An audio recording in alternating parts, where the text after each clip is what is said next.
but I'm going to press new game, and we're going to see what happens. Alright, let's make it past the beginning here. That'd be fantastic. Alright. Now we are playing The Legend of Zelda, Tears of the Kingdom. They do a good job of building suspense at the beginning of the game. I apologize. I had to go on mute while my dog freaked out. He's just absolutely so excited. bonkers. So excited for Tears of the Kingdom.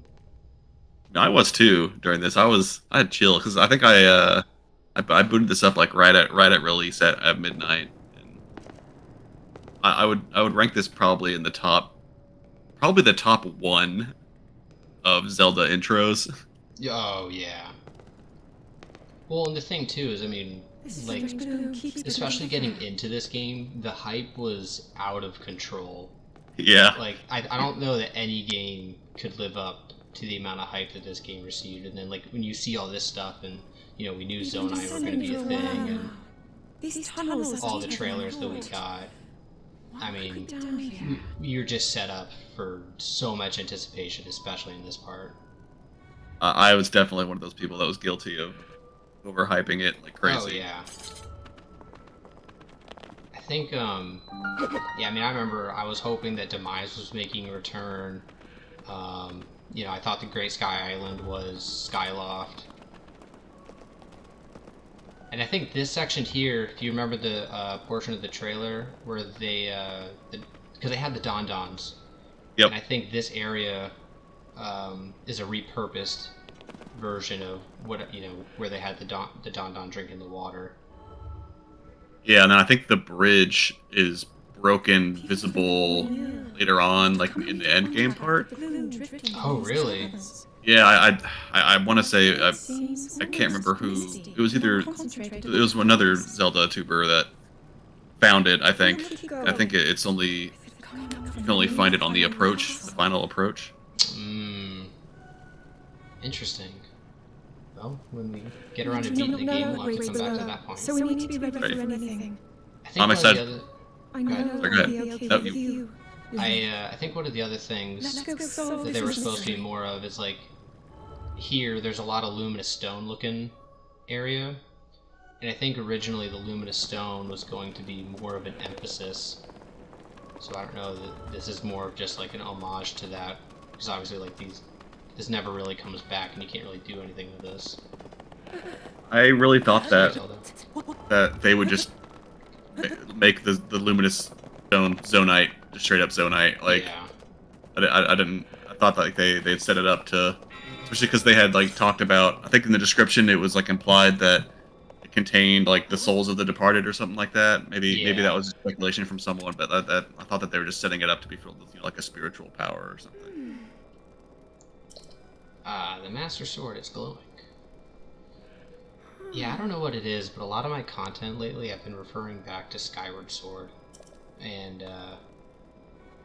I'm in the middle of a video right now that's going to come out Sunday.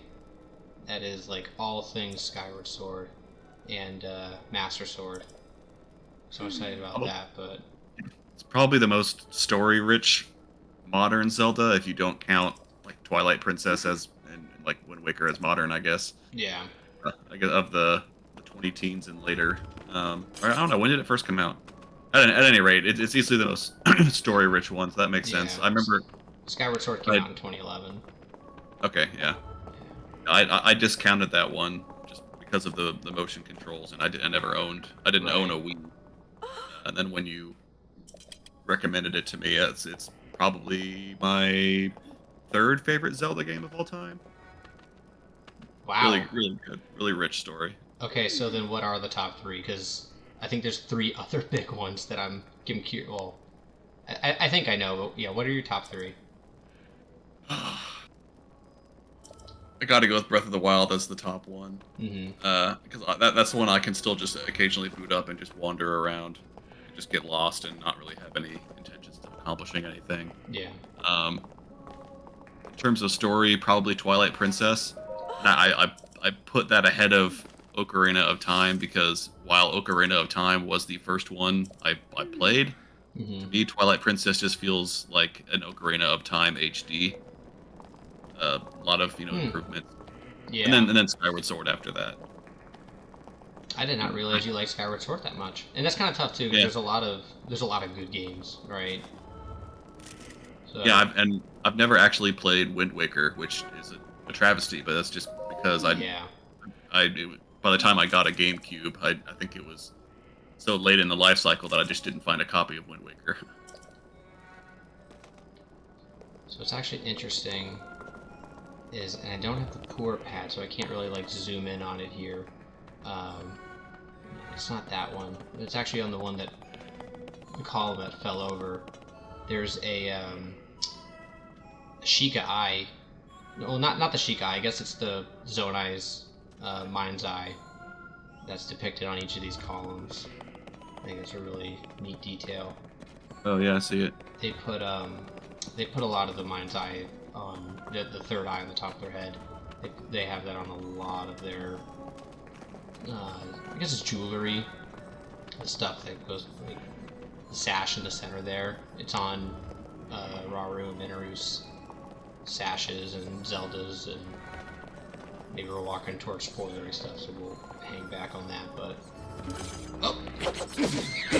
was that first? I guess the eye. That was the first time that showed up was as the Lens of Truth in Ocarina, right? Or was it in an earlier one? Was it in any of the 2D ones? I want to say Ocarina of Time. Yeah, it was the first time that the mind's eye. I mean, because at that point, I think it was more so meant to represent the Sheikah Eye. Look at these mirrors. I have reason to believe that the Sheikah Eye is derivative of the Zonai Eye. I mean, in terms of gameplay, like the Zonai Eye comes after the Sheikah Eye. So, like from a development perspective, but from a gameplay, like a timeline and lore perspective, I think they kind of redid it so that the Sheikah's mind eye is a derivative of the Zonai's mind's eye. Gotta be. Is it possible? Got Luke in the chat with the hashtag ChatNation and pumping some hearts into the chat as well. Let's go, Chat Nation. Yeah. He's actually a Chat Nation original. Nice. Back during its underground days. There are underground days of Chat Nation. Maybe we'll tackle that later, but... This depiction certainly suggests that the Zonai descended from the heavens. Oh, there's some pretty important stuff going on.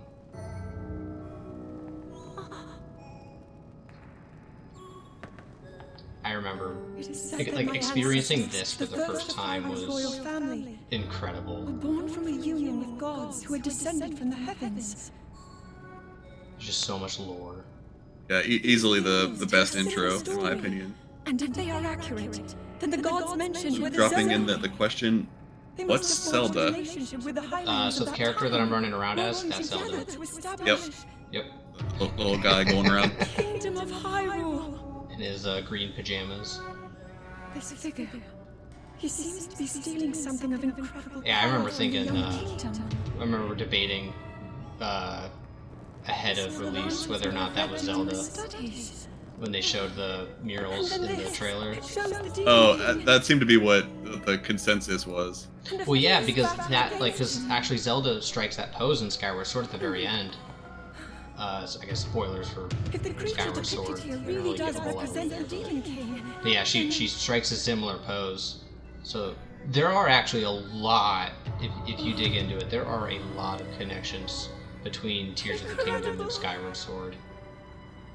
Which is why I keep going back to it, but the memories of Tears of the Kingdom follow an eerily similar story beat to Skyward Sword.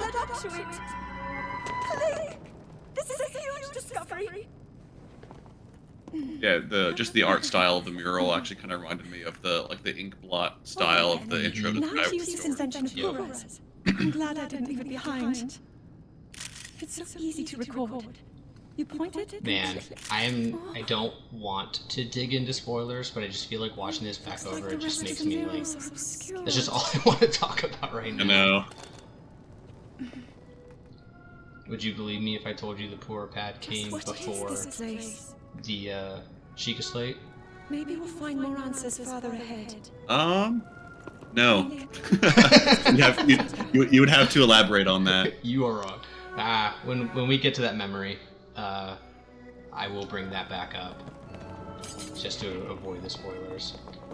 Every time Zelda whips out the Pura Pad, it just makes me think of. Okay, so here's the thing: did she take? Is the Pura Pad just a derivative of the Sheikah Slate, meaning that like they took away Link's motorcycle, or is it like a ground up? They built it from scratch. The like Pura Pad is an entirely separate thing. Okay. It is, yeah, it is an entirely separate device. But okay, so this is one thing it's not spoilers, but series director Hidemaru Fujibayashi, there was an interview he did, and when asked what happened to all of the Sheikah technology in between Breath of the Wild and Tears of the Kingdom, his answer was that it all just disappeared. And everyone at Hyrule saw it, and it all just sort of like faded away. Its purpose was fulfilled. So think about like the monks when you finish a shrine. They all just sort of like evaporated. And there's all sorts of issues with that we don't necessarily need to go into. But I'm guessing that that's what happened to the Sheikah Slate too. Yeah, hopefully he wasn't on the motorcycle at the time. Just going like 40 miles an hour on his bike and then just falls off. Yeah, I know a lot of people were, upset with, I guess, called it like hand waving, but the series is full of mysticism. Like I was fine with that rationale. Like it was all clearly designed with a specific purpose based on the monks and the sitting in on all the challenges and very deliberately designed. So I was like, that's fine. Yeah, like there are some continuity issues with it that you kind of just like have to make up reasons for. But let's continue this conversation after this very important piece of story happens.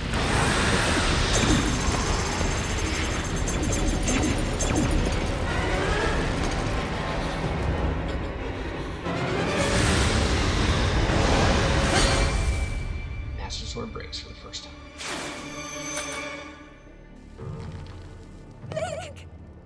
Was that the sword that seals the darkness? The blade that shatters so easily against my power cannot save you from me.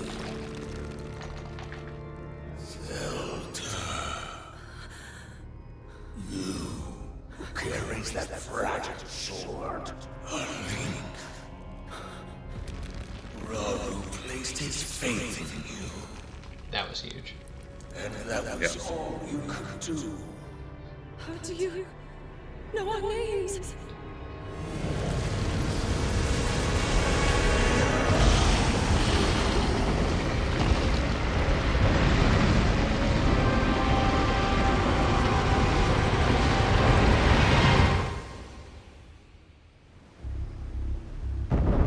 So while the castle is real quickly, I don't know if you noticed, but on the stone pillar above Ganondorf, you can see the same constellations that you can see in the Sheikah technology.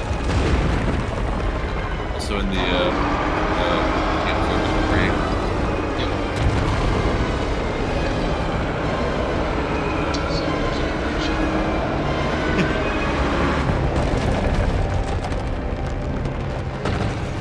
See ya.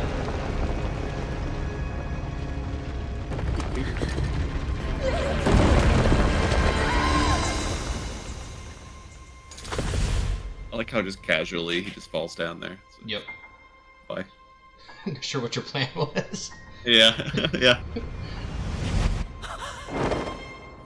Although it's kind of wild to think about if he did grab her and then they both ended up in the past. Messed up the whole plan. I think I would have liked that better.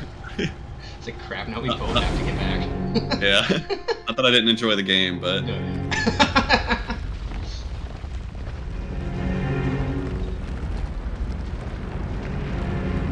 And then the Zonai stuff appears.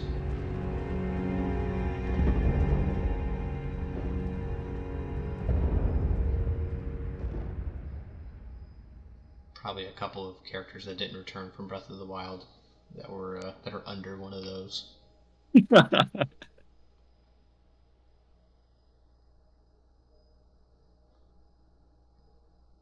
Alright, so now we will arrive on the Great Sky Island.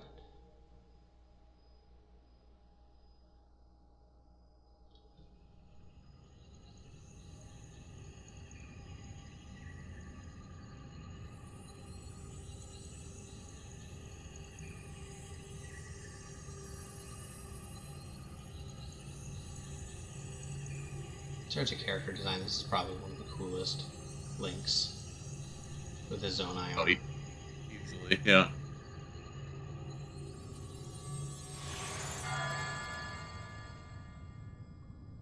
It may be weird saying this, but that green color also just looks really delicious to me. I can't think of a better word to describe it. Yeah, it just looks delicious. So good. Oh crap! I need to cut my fingernails. yeah. I kind of wish he had done that, but I'm not gonna judge. Link, finally you wake. I remember one of my earliest Zelda I've heard shorts. a great deal about you from Zelda. It was all just like, when he dives, he has his clothes on, but when he arrives, he doesn't. Where did his clothes go?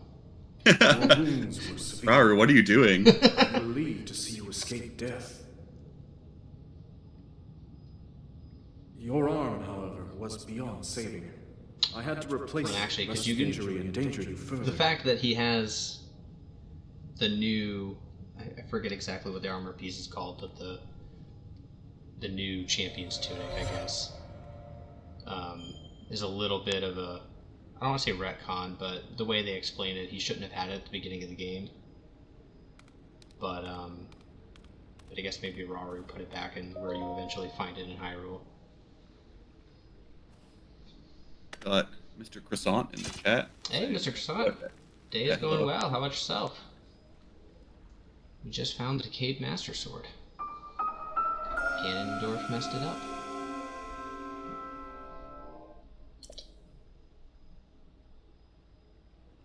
Maybe I should use it on that. See, that's good game design.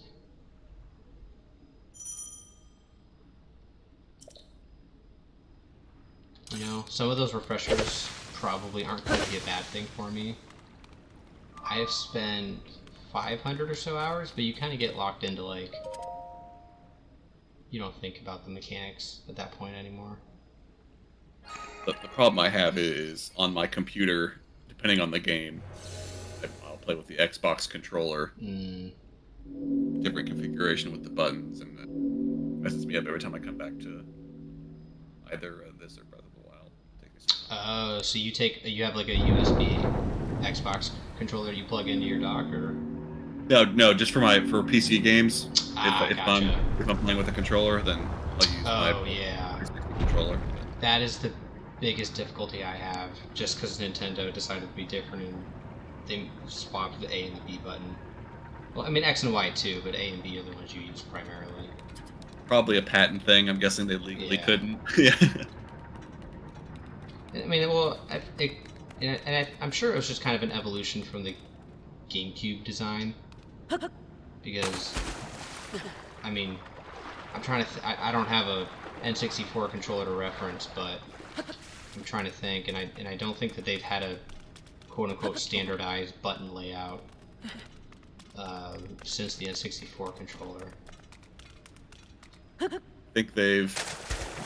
Hard to say if they peaked with the GameCube controller or if they've peaked with the Switch Pro controller. I love the Pro controller. Yeah. Well, so apparently the Wii U had a Pro controller too. That served very similarly to the Switch one. But I mean, I've never held one, so weight and feel and that kind of stuff. I can't really compare it. All right. Should we continue to stay naked, Link? Yes. Okay, so I'm just gonna put that over there. Okay, I don't think there's anything else up there, but there's the beautiful skies, sunlight over here, so we're gonna go check this out. Boxer briefs. Those look really stretchy and comfortable. Oh yeah. Really, Not gonna mess with that. Oh, this is such a cool moment. I have watched this moment so many times. Beautiful. Ah, dragon.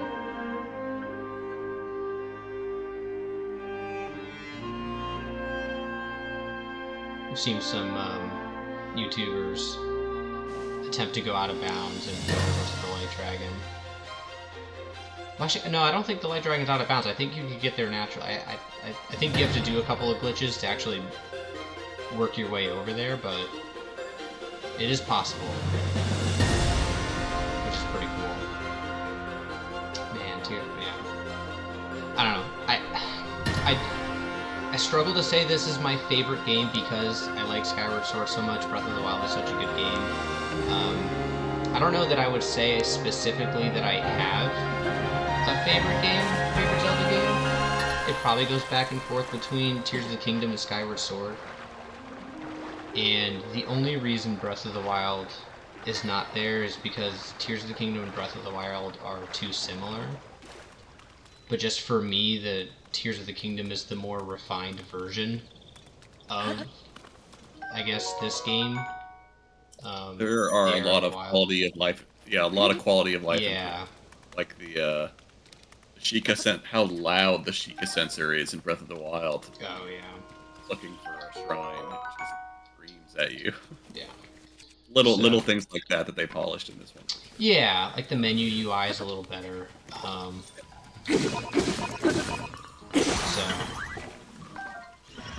But I don't think there's any beating the experience you get playing Breath of the Wild for the first time.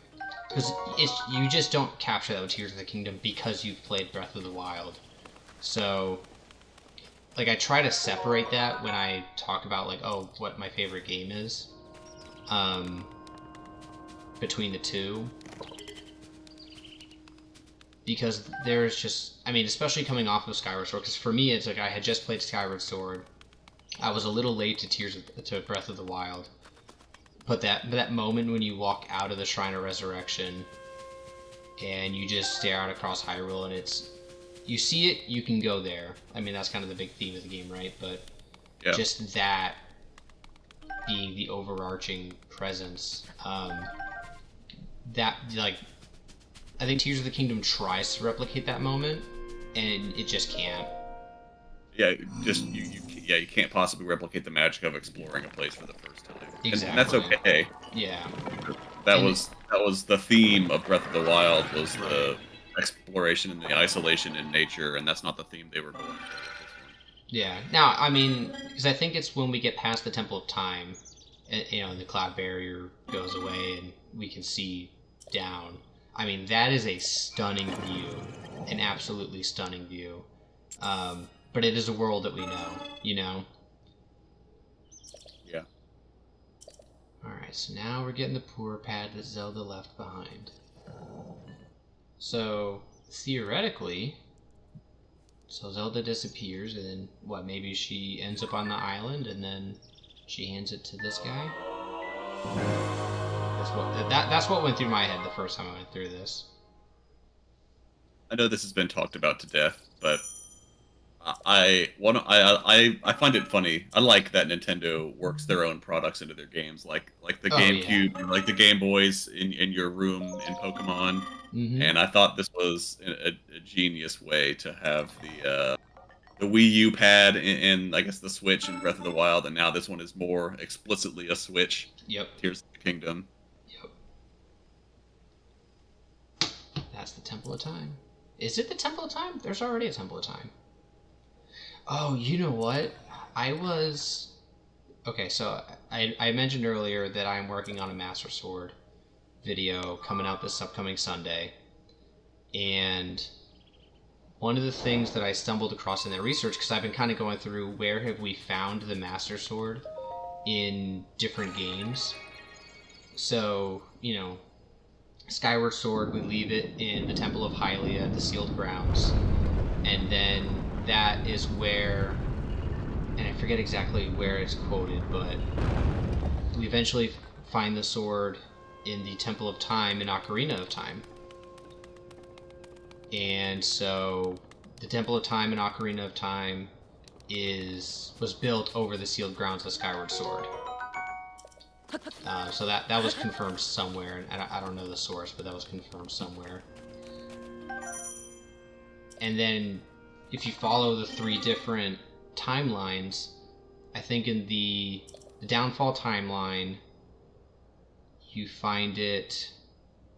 It's kind of in it is in, like, I don't know if it's Faron Woods. I haven't played A Link to the Past, but you find it in a foresty area. And then in the adult timeline, you find it like in Twilight Princess, you find it in the Sacred Grove, and then in Wind Waker you find it in Hyrule Castle. So kind of after Ocarina of Time, when the timeline splits, you kind of just, you know, it's kind of all over the map. Yeah. Where you find the Master Sword. Well, doing a little reading, and it's been forever since I played Twilight Princess, so I had to be reminded of this, that the Sacred Grove is actually the location of Ocarina of Time's Temple of Time. So that building fell apart, or was destroyed somehow, and that location eventually became the Sacred Grove that we go to in Twilight Princess. Oh. So then, so it's like, you have to follow Twilight Princess's timeline in order to have the location of the Master Sword be consistent. Geographically, in Twilight Princess, I think the Sacred Grove is like the Faron Woods region. I can't remember where you branch off to get into that area. Yeah, I imagine. I don't know exactly what the name of that region was called, but I'm sure it was Twilight Princess's version of Kokiri Woods or Faron Woods.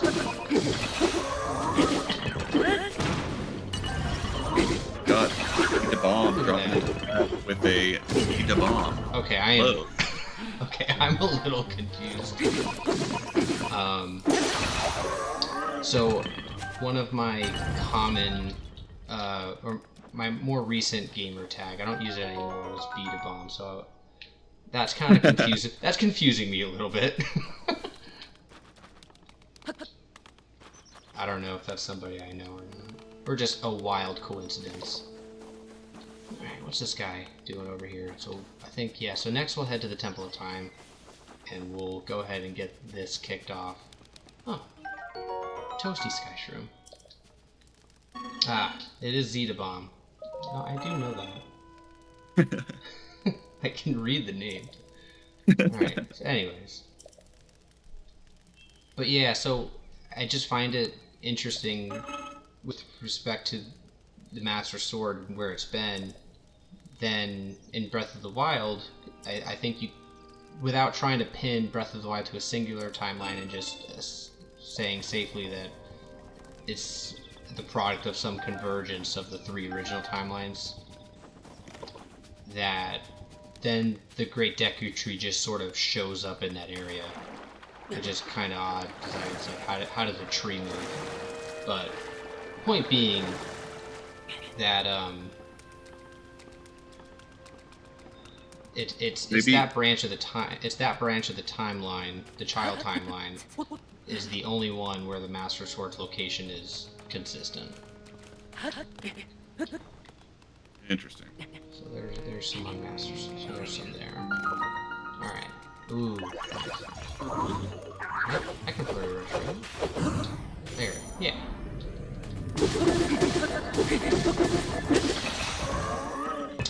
I will say this shield is a bummer, just from the standpoint of it's not very useful with 2 defense, but it's probably my favorite design. This looks so cool. It is really cool. Yeah.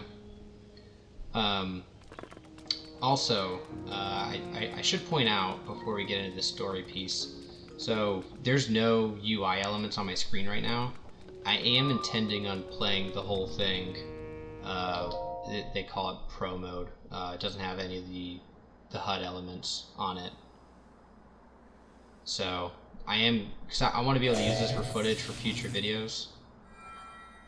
So we're going to do this whole thing completely blind to any of the normal HUD elements that you will see while playing the game.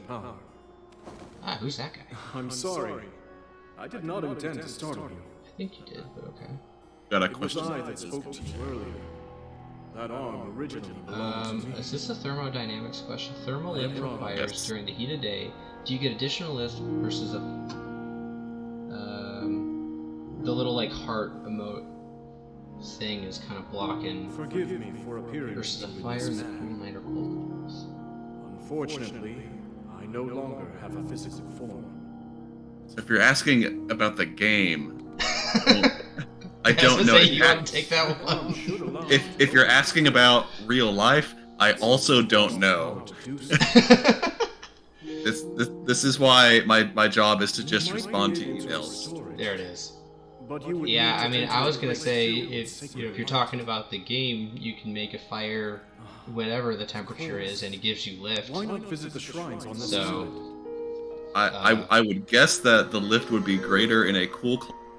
The delta in temperatures would cause, I guess, a greater pressure differential coming off the fire, Yes, I'm sure Maybe they like- are the key.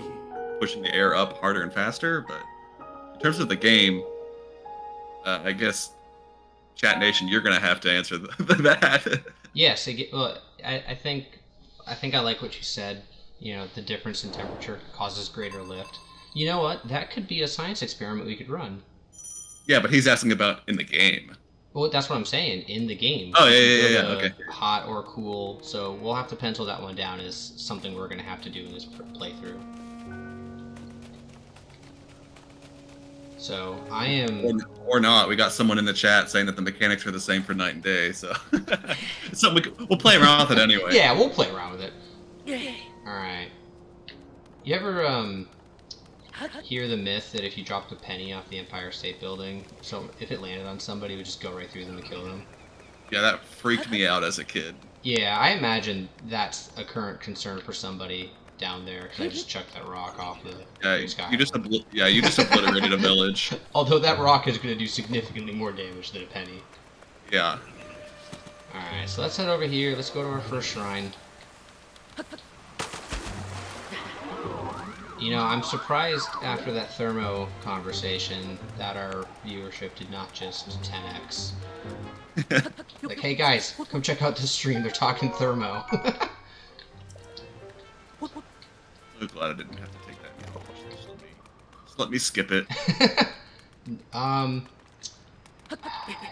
Yeah, so for me, I did have to take thermo because it was either thermodynamics or fluid mechanics or fluid dynamics, one of the two, and I chose thermo over fluid just because Made the right call. I assumed more people were going to be doing thermo. Yeah, you made the right choice. Plus, I was never going to need that. Oh, hey! So there is a $5 super chat from Zeta off with a guy there that says critical hit. So I think maybe he was really, or she was really impressed with my combat skills. So Zeta thank you very much for the super chat. That means a lot. That's my first super chat ever. Congratulations. Thank you. That's pretty sweet. Means a lot. You're gonna have to print that out and hang it out on the wall. Oh yes. I'll take a screenshot. Yeah. Let's see. Maybe I'll test this out. So I'm gonna.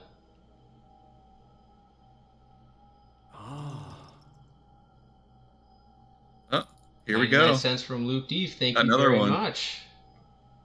Well, I think there's a way.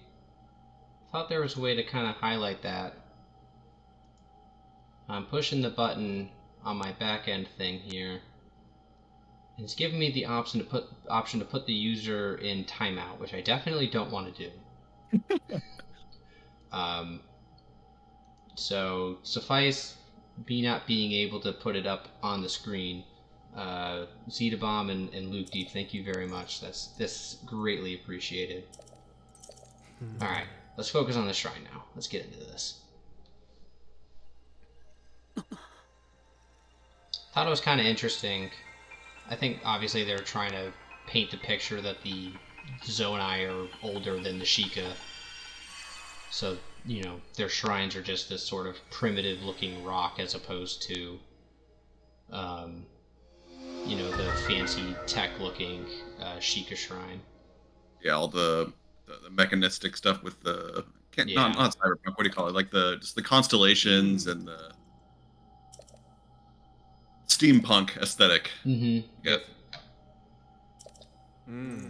Yeah. All right. So we just received Ultra Hand, and Ultra Hand is an improved version, and this is kind of one of those things that it's just, to me, it's like, you know, this is an obvious improvement from Breath of the Wild, because it's like you take Magnesis and then you just you know, significantly increase its ability and power, what you can do with it. And it's just so cool. It That's does make me wonder not where can you go from that? You can't, which is why there's not there's not Tears of the Kingdom 2, there's not Breath of the Wild 3. Yeah.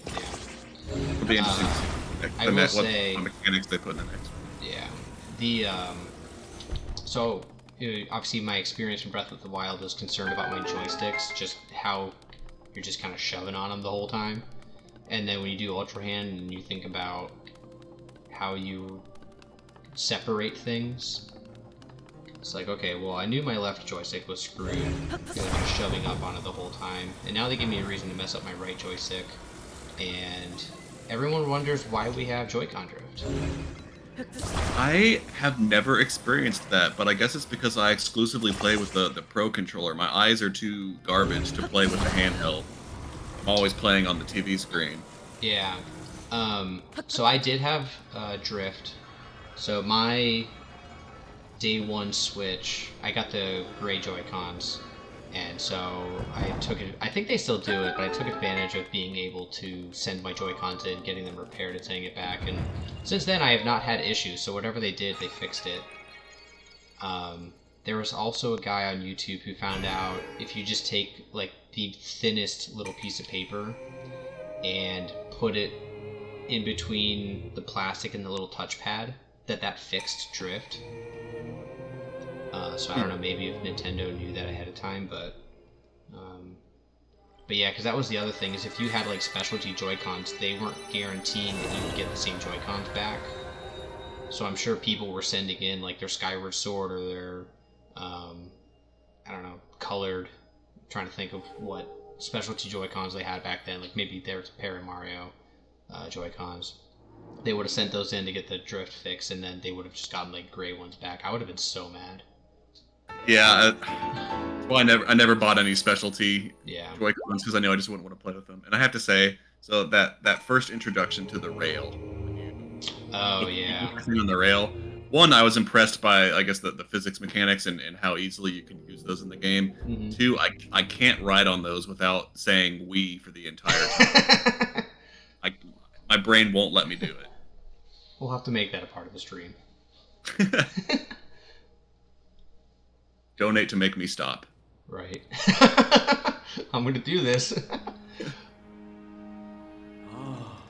I will say, though, that was one of my first disappointments with this game. So I said it before I started the game. I love Tears of the Kingdom. It's my favorite game. It's probably my favorite Zelda game.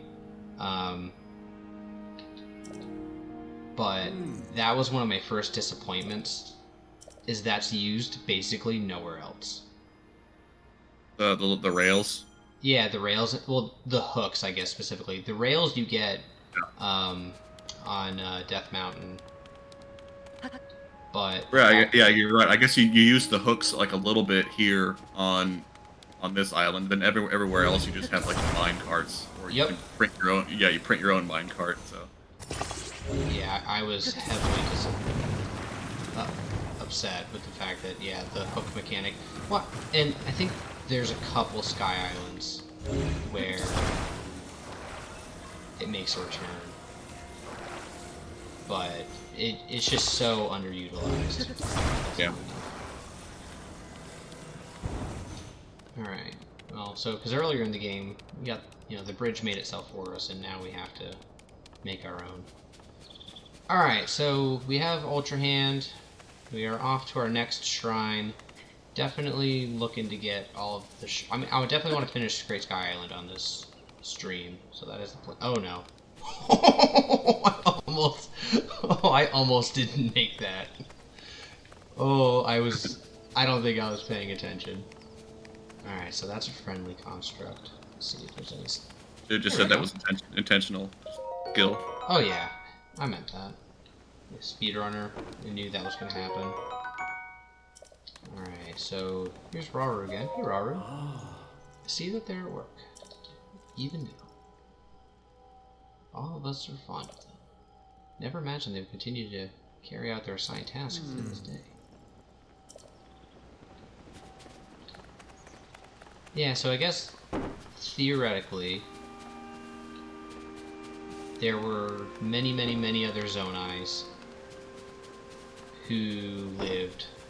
And I think the thing that I'm most confused about in terms of the lore is, did they live down in Hyrule or did they live in the skies? Yeah, and in one of the, well, I don't know, spoilers, but you see him down on the surface in the flashbacks, although I guess that's after Rauru descended. Wait a minute. You see other Zonai? No. I guess you see Rauru on the surface in the flashbacks, I think. Oh, yes. Yeah, so I guess that's after he and Minoru are the last ones at that point, I guess. Yeah. So no, I don't know. Maybe they all lived up here, and after they declined after a while, Rauru and Minoru came down to the surface. Well, so I guess it was my impression that the entirety of the Great Sky Island used to sit on top of the Great Plateau.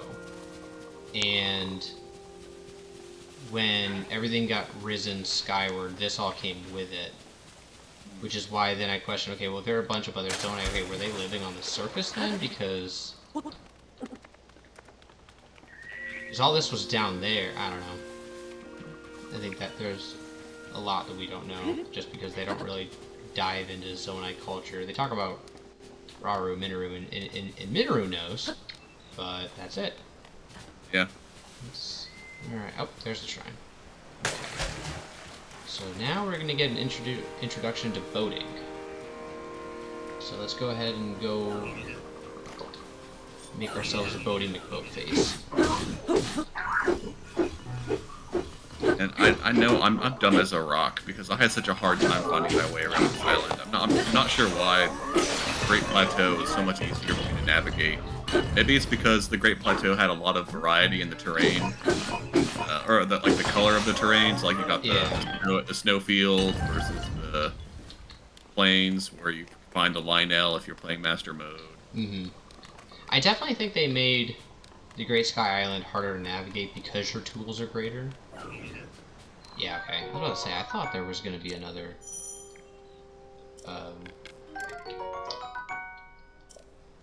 There's another construct somewhere. Where is he? I heard him. Because I want that treasure chest. There's something cool in there. Maybe you knocked him off the edge and he's alive. Is there it? Yeah, see? Okay. Heard him again. Oh, he's up there. Okay. Ah! He attacked me from above. There's a lesson we all learned from Star Wars, right? If you have the higher ground, you've got the upper hand.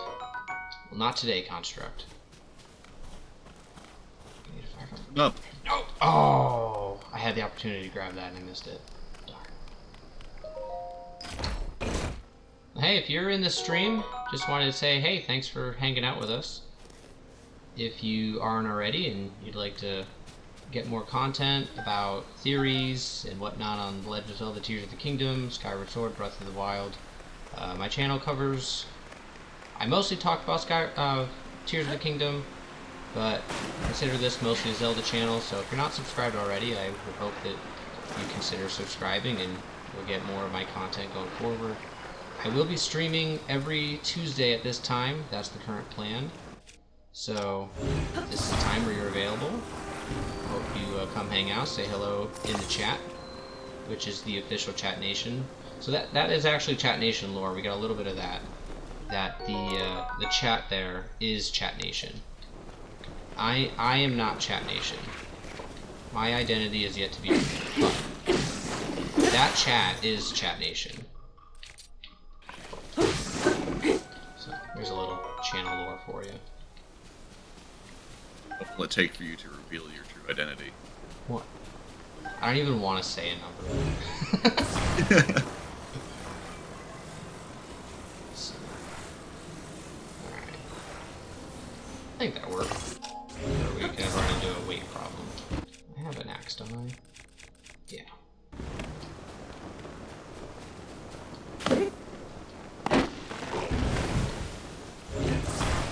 Yeah, this is my first... I did the Great Sky Island like I want to say about a month ago, just capturing footage, but I wasn't really giving it the time of day. Like I just kind of rushed through it.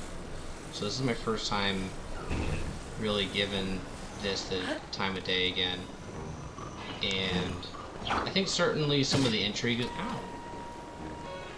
some of the intrigue certainly lost just because it's not new. But I think you were right. You mentioned at the beginning of the stream, but the aesthetic of this is it's beautiful. It really is.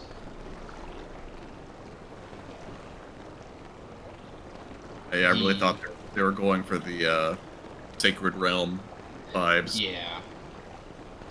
I will say the music for the Great Sky Island is probably my least favorite, like, area theme. It's that, like, the humming. I don't know exactly how to describe it, but the Yeah. I'm not a big fan of that. I feel like it's intrusive. But the look, the feel, just navigating around this area, it is very pleasing. Got Oliver Hannon in the chat with a 1B. I agree wholeheartedly. Yes. Maybe he's got another stream that he's watching and where his 1B. Very curious who the 1A is then. It's probably me. Oh, you're running your own separate stream?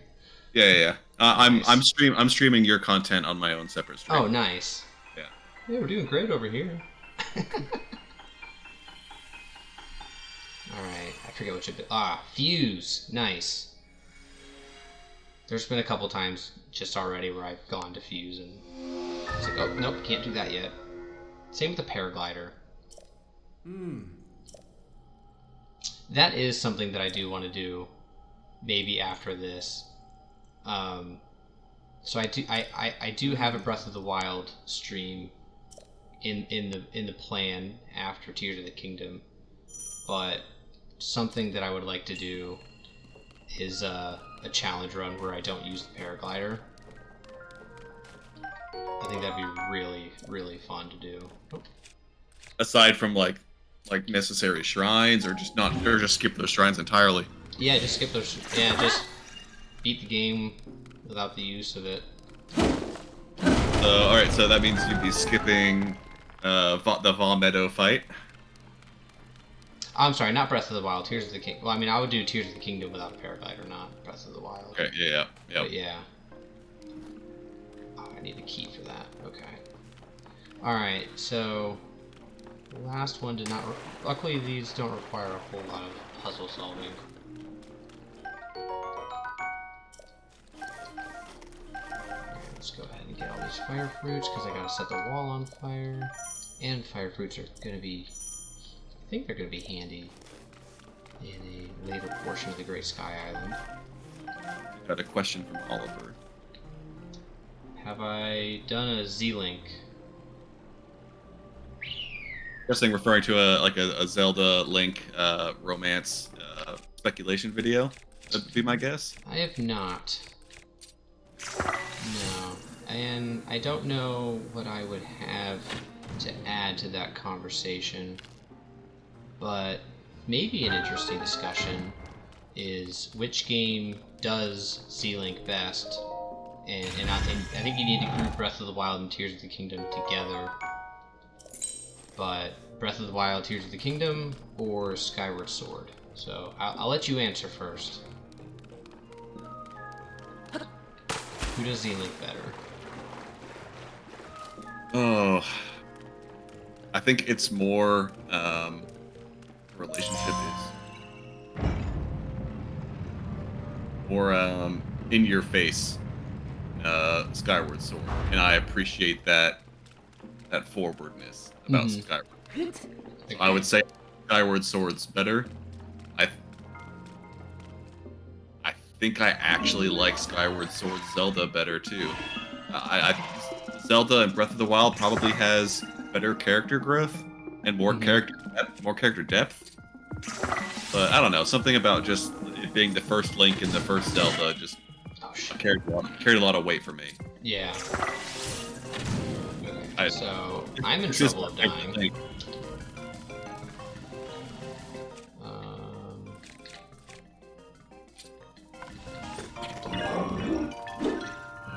Need to learn his attack patterns.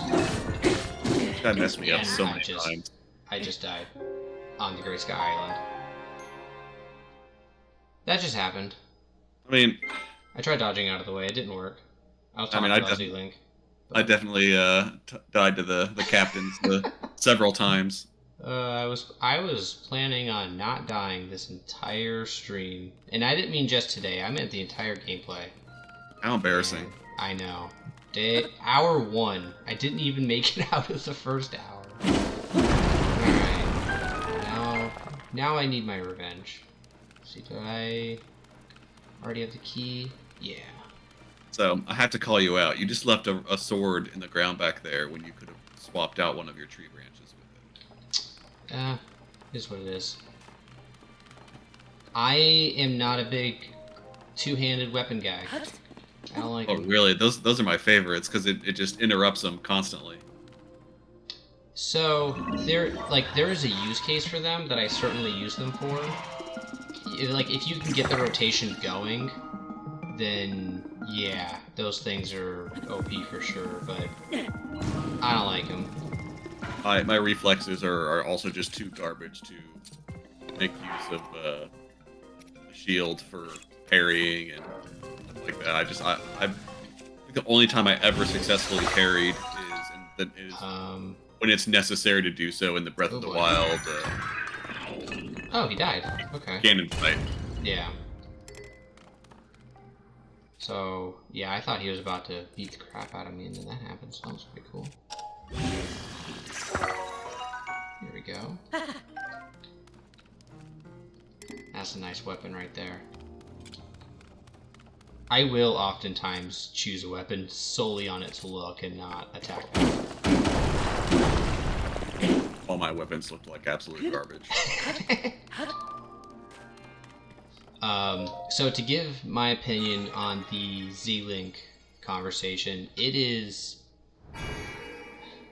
My gut reaction, it's a no-brainer, and then I think about it a little more, and then it's like, okay, not so much, but I think I agree with you. Skyward Sword does it better.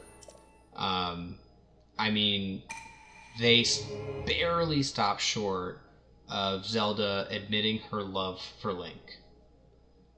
So they're riding together on the loft wings right before the tornado sucks Zelda down to the surface. And I'm pretty confident she was about to confess her love for Link. Probably wasn't gonna say I love you, but it's just like I like you or something like that. And they leave you on that cliffhanger. And I've up to that point had never felt more motivated to go get the girl, right? Yep. But then I think about this game and Zelda as a character, I think tends to be a little more fleshed out. So that naturally makes you a little more interested in the potential relationship of the two, but I don't know. I just can't get in love with somebody who stole my house. And then dug a cave under it, just completely putting you at risk of your house getting sucked into a sinkhole, Florida style. Yeah. So, But yeah, I figured that that Breath of the Wild Zelda was going to win your fair maiden bracket. Yeah. Oh yeah. Yeah. But I was pleasantly surprised, and pleased to see that Skyward Sword Zelda made it into the finals. I genuinely thought that or like Pura or something would have made it into the final bracket. Not Pura, Paya. Yeah. I did get a lot of flack for, I want to say a lot of flack. I got a handful of comments questioning my morality for not including Midna. Oh, that's fair. Midna would have won though. So I had two reasons. It would have been too much of a sweep, I guess. Yeah. Well, and it's like, yeah, because so my first bracket that I did on my community page, which if you want to go vote on those polls, go ahead and check out my community page here on YouTube. But I did a bracket where we were looking at which side character in the Legend of Zelda would make for the best spin-off game, and Midna won that bracket. So I didn't want second Midna. Yep. The other reason was I could not justify putting in Midna if I wasn't going to put in Fee. Take care, Oliver. Thanks for hanging out with us. Really appreciate it, and hope you come back sometime. I think if I put in Midna, I have to put in Fee, and that didn't seem right to me. Yep. That makes sense. Yeah, I think it would have been a high risk of Midna winning. Yeah. Both. Which for people whose favorite game is Twilight Princess, I don't think they would have minded that. Well, I like to have a little variety. Mm-hmm. Just a little bit. Alright, so now we go across our first cave. Introduction to the cave system. Not steal your house. My qualifications for a woman is not stealing my house. Not digging my foundation. That house is on a whole lot of nothing. And also, when did she get my hairband? I thought that was cute. I thought that was cute. She took it. It's like, oh, I forget when you find it. Yeah. Ooh, bubble frog. Ooh. I was about to say, I don't know if I one-shot these with the most basic. Oh, I did one-shot it. I thought for sure I one-shotted it. I think, is he still alive? Oh, man. I am not used to not one-shotting the bubble frogs. That's hilarious. And they're tougher than I remembered. Yeah. I was like, no, I just beat him. Alright. Is Satori in this game, or is he only in Breath of the Wild? The Lord of the Mountain? I think it's called Satori, right? Yeah. I think that is the theorized name. Yeah, I thought it was based off of the guy who passed away. Yeah, Satoru Iwata. Okay, yeah, thank Rest you. in peace. So, Lord of the Mountain. Is the Lord of the Mountain in this game? I can't remember. I don't think so. Because he's not up on Satoru Mountain. And they kind of reimagined what they did with that area. Alright. You know what I just realized? Oh, okay. That was funny. I was actually about to say I did not pick this up in the initial walkthrough area. I was like, oh, I never picked that up. I am going to go ahead and, now that I have the complete set, I'm going to put this on. My little skirt. I don't really understand the team's fascination for Link wearing short shorts. And not that there's anything wrong with male characters wearing short shorts, but it seems to be a consistent thing that the team does. Like if you look at the hero of Hyrule, I think, is the... Oh, he's a friendly, everyone. you know, the very first Link, they give him short swords too. So I'm just curious about that. Hi, Raru. It's the least restrictive. That's true. You're gonna be fighting. You want that freedom. Yeah.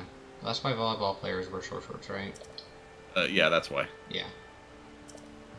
You should take some time to talk to them. They can teach you many things. No? Not kill them. That is what I attempted to do. So now... oh, okay. So I'm not allowed to use these parts. Got it. That seems so arbitrary. I mean, they're working on it. You can't steal their stuff. You try to attack them, and then you're just like... Yeah, and then take their stuff. Maybe I should be nicer to the constructs. Alright, now... I forget, is there a steering stick around here? I don't think there is, because you're just going one direction. Alright. And they want me to put it here. So I'm gonna do that. Alright, and off we go.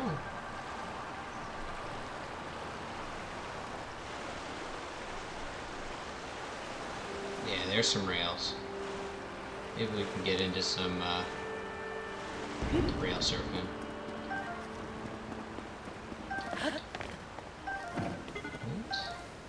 Nice, but who needs flint when I have fire fruit? Alright, maybe we can make a couple of meals here. So these are new, I got some apple. So let me ask you, how often do you actually make elixirs? I think I went through the entirety. I have put probably close to 1,000 hours into Breath of the Wild. I don't think I ever once made an elixir for combat. If I needed stamina or anything like that. It just wasn't a mechanic that I ever used. Yeah. Like meals, yes. Elixirs, I think I just never once did it.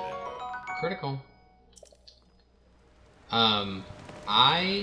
In Breath of the Wild, hardly ever, I don't think I ever really made an elixir. Except for the obligatory Goron spice, the Goron elixir that you have to use. In this game, I actually made a handful of the stamina elixirs.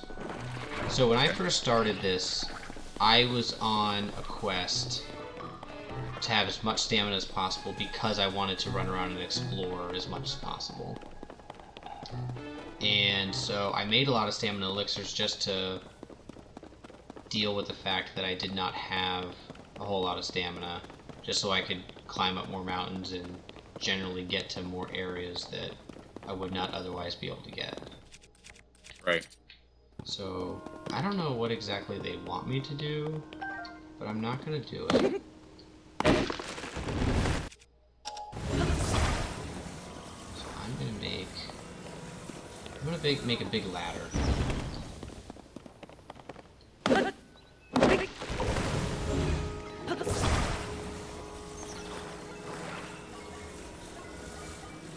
And I'll just say while I'm putting my ladder together, if you're watching and you mind being so kind as to giving the stream a like, let the YouTube algorithm know that you're having a good time, I would greatly appreciate that.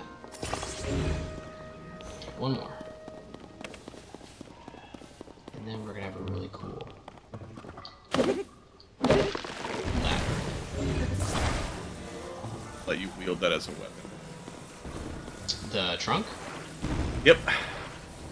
I mean, like all the stacked trunks. Oh, I wish. There is definitely a limit. But, nope, that that didn't work. Alright. I don't think I can find that.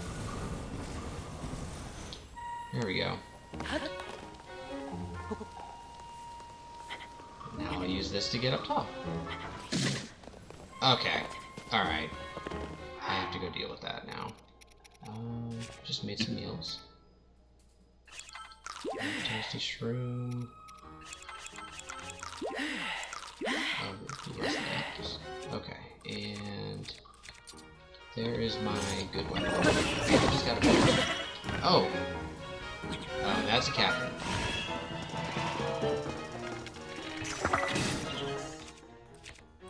I don't have any problems.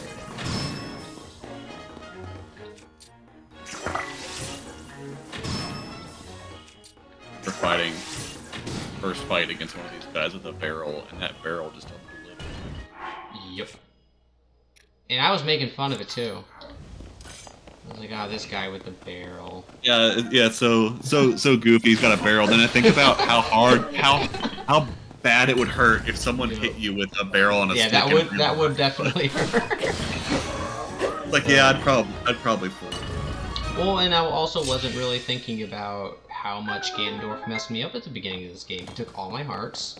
I'm used to having, what was it, 38 hearts? That's what I'm used to. And yeah, ouch, that hurt.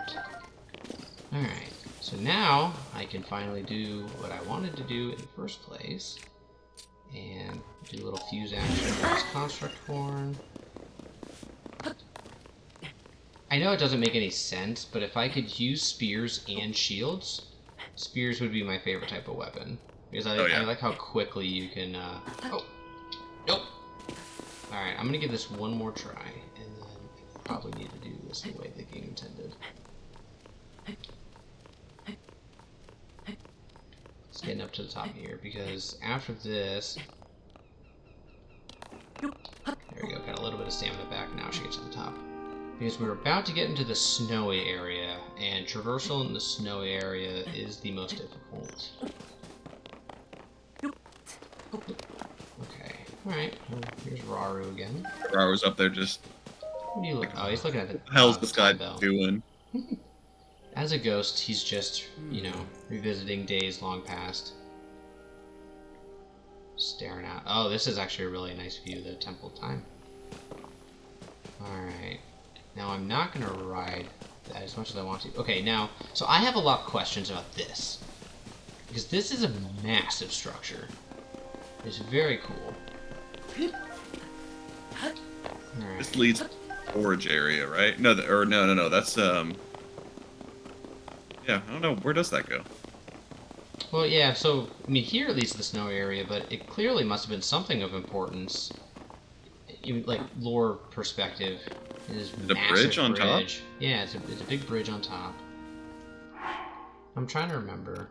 If I take a fire fruit and then fuse it to the branch, does it keep me warm?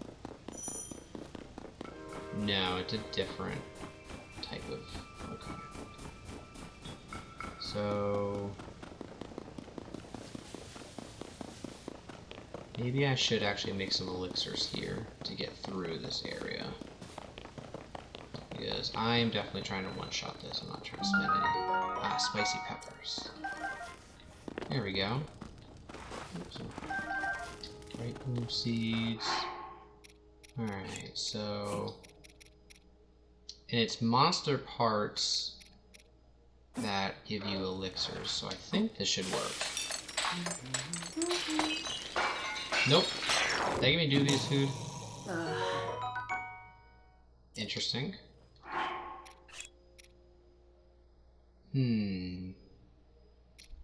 Okay. So I just wasted a spicy pepper. Let's try that.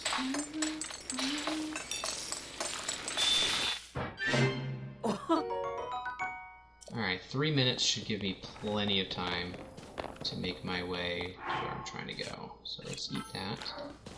I stacked so many of these in preparation of this area being like a 45-minute area. Yeah. If I remember correctly, when I did this when I was trying to blitz the area... Yep. You can't go this way. And expect to get to that shrine in 3 minutes. Oh, and that's the first time I ran out of stamina. And I don't think I can make a bridge from up there, so I think that's what I'm gonna do. Plus, we can learn about the Zonai gumball machines.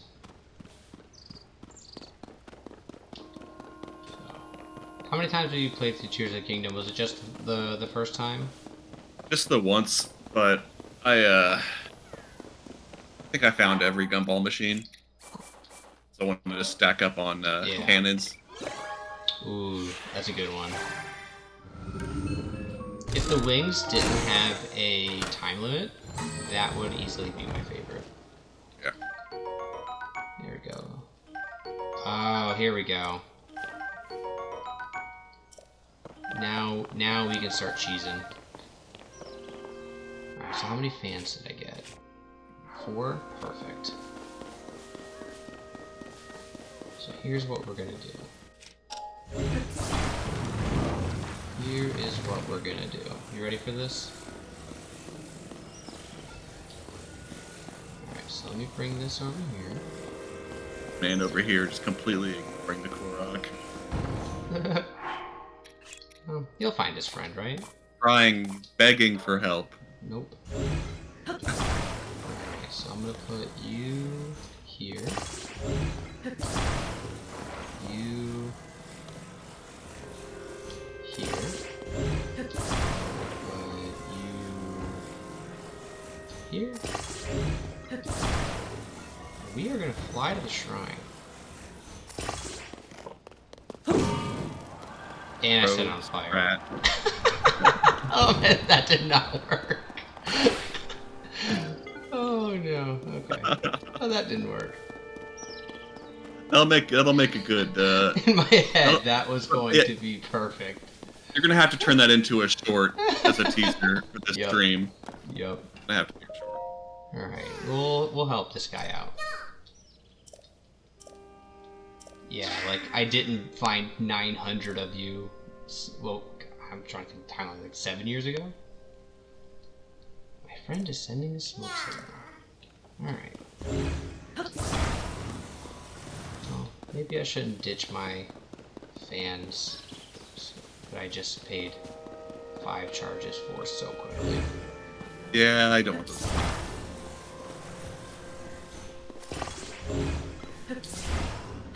Because I am gonna just fly to the shrine. It's gonna happen. I'm gonna figure that out.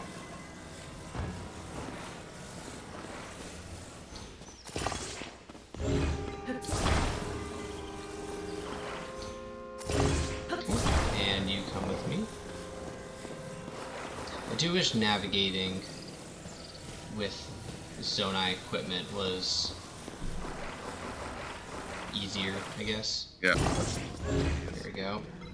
Gonna Alright. use that board. Strap you on there. Oh, you're actually doing it. I figured you'd just use that board as your helicopter. Oh, we'll take him over. Let's use our Decayed Master Sword for this. This is gonna go off the rails. Wrong direction. You have little faith. Should very much not paying attention. Alright, make sure this is lined up properly. I think I can use this actually as a base to line this up right. Nope. Motion controls. Even on the Pro Controller, motion controls.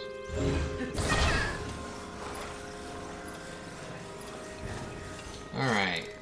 Let's climb up on here. Oh, let's make sure I get up on here. There we go. Oh, oh, oh! I did it. Very nice. Let's go. We did it, chat. There we go. You're here. There's my friend. Yeah, here's your buddy. Here's your 2 Korok seeds. There we go. Alright, is there anything up here? Your first playthrough, how often did you do the transport? Every time I saw them. Really? And, oh yeah. And I was very nice about it. You know, I never just, sent them flying. I never did that either, but after the 3rd or 4th, like I never like sent them into space or like blew them up. But after the 3rd or 4th one, I was just like, you're on your own. Yeah. There's one on Hyrule Field that's just like on the opposite side of Hyrule Field. Good luck, man. Yep. Well, so when I was first getting into Tears of the Kingdom, I was way off the internet. I did not want anything spoiled. And so I had not seen what the internet was doing to the Koroks. It wasn't until I made it far enough into the game and I was like, alright, I can start digesting some Tears of the Kingdom content. And, you know, I think at that point I had done all the temples and everything. I was just sort of waiting to go to the, what's it called, to the final boss fight. I was just waiting to go to the boss fight. And I'm trying to think. And so I was like, alright, I'll watch some content. And what the internet was doing to those Koroks, boy did it make me happy. That was a lot of fun, man.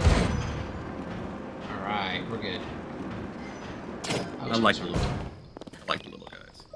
Yeah. That was very close, by the way. It was. But I think that was... I want to say that was intentional. Alright, so now... I think I can fly there.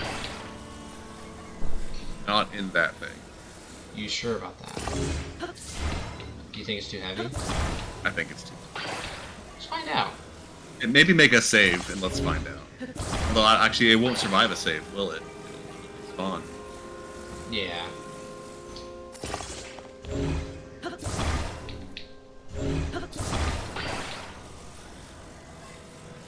Alright, let's see if this is gonna work. Alright. Do you have any other fans up here just in case? There were some fans down there I think I probably should have collected, but... oh well. Ooh, chest.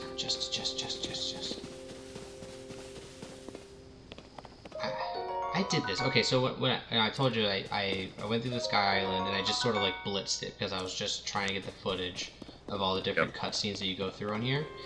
I made a flying machine and I did not review my capture, so I have no idea what I did.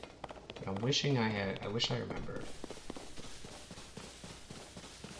because that would have helped. But all right, so let's angle this bad boy up. Let's get in. All right, this is gonna work. I have faith.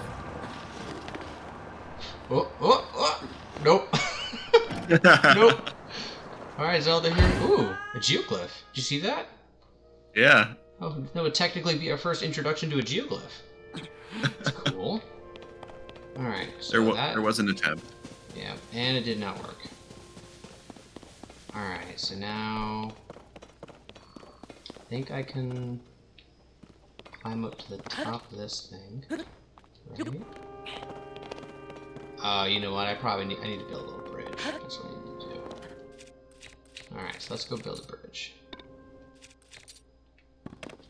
Alright, I'll use my two-handed weapon to... pro. See, that's a pro gamer right there. Alright, so we're gonna put this... oh no! Does it not go tall enough? Oh no. Might be able to pick it up from up there. That works. Oh. I'm in a precarious spot. There we go.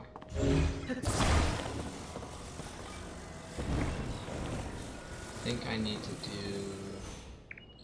you know what, I probably should have made this a little bigger. That is not a clearing that I can make, so...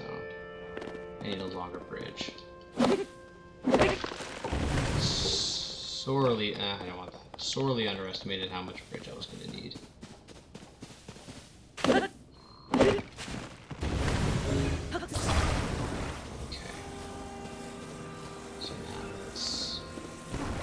Here.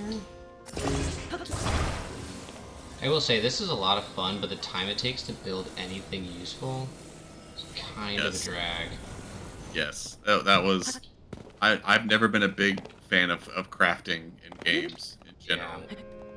Yeah. That's why one other reason Breath of the Wild was preferred to me because I didn't have to think about that.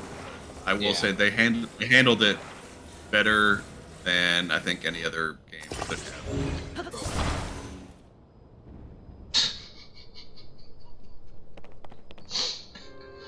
Wait, it's totally gone, isn't it? Yep.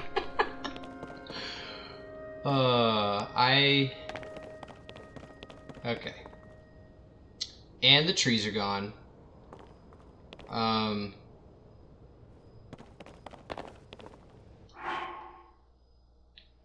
don't have more fans. So that was, what we like to call in the industry a big waste of time. There was an attempt. There was an attempt. And just to cap it off, I thought I could jump into the water and be safe. And I wasn't. That's how upset I was over what just happened. That is exactly how So, the good news is that you'll get your trees back. That is true. I'll get my trees back. That's... right? Where am I? Yeah. Yep, I got the... okay, so I will get the trees back. And I need to get all of them. I have now learned.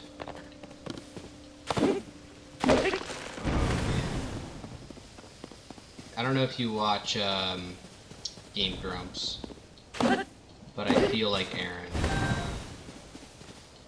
I do not, but I will take it. Okay. Is anyone watching who watches Game Grumps? I think you know what I'm talking about.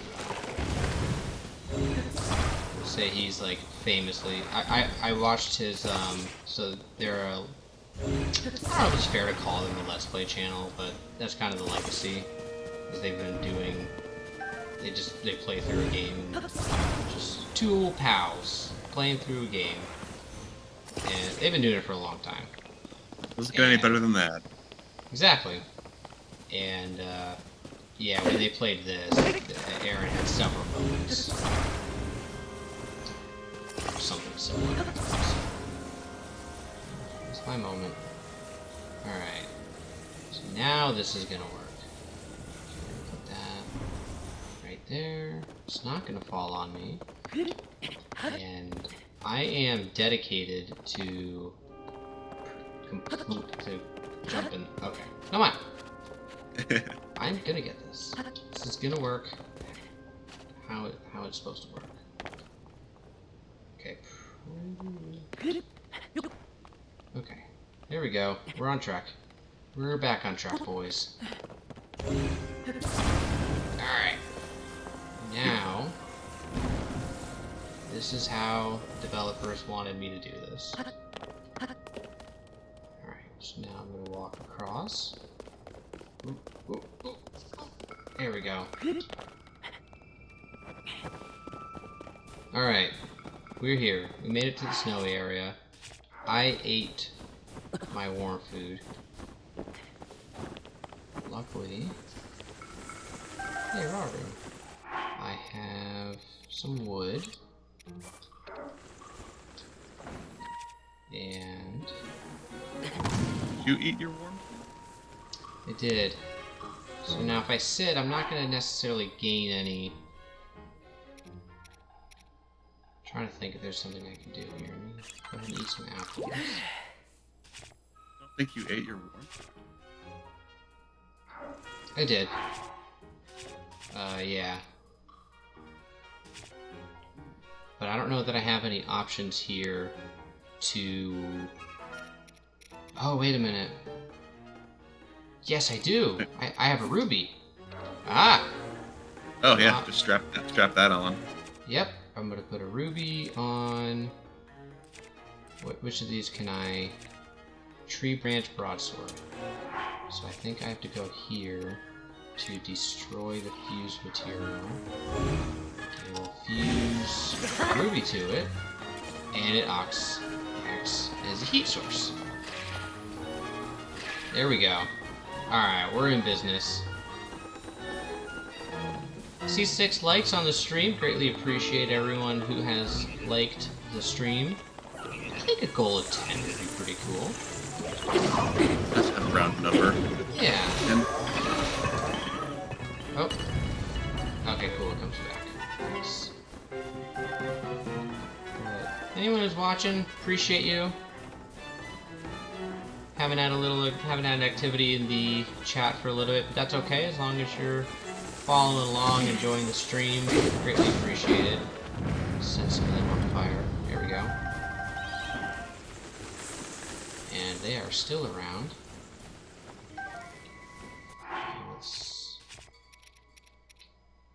so it's so satisfying to blow those clouds up with a bomb. Oh yeah. Super agree. Alright, so now we need to get past him, but that's pretty doable.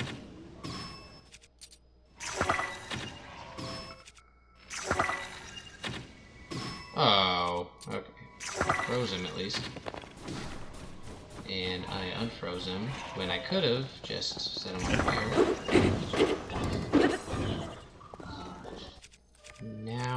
Now he's in. There we go. I wonder if the red choo-choos or the fire choo-choos work the same way. I'm gonna test that theory out. So if I drop you and then take my tree branch, fuse you. No, it does not work the same. There we go. Alright, so let's go in here. And I think I have to... Yeah, because I'm not flying up like I wanted to, I have to scale the inside of this. Let's see, so I just got bombs, and I can't think of a better use case for them than that. There we go. Got the bubble gem. There. So now this is an interesting area too, with all of the Zonai architecture and whatnot in here. Now, I've done some digging because the original Hyrule Castle, and I'm gonna try to tread lightly here with spoilers, but the original Hyrule Castle, Rauru and Sonia's Hyrule Castle, is located in the memories on the Great Plateau. That is, it's not, I guess, explicitly said anywhere in the game, but it's about as confirmed as it can be without being said. Given that, there is nothing that gives away where the castle went or what happened to the castle. And when we get to the Great Plateau, I do want to save this for when we get there, but when we get to the Great Plateau,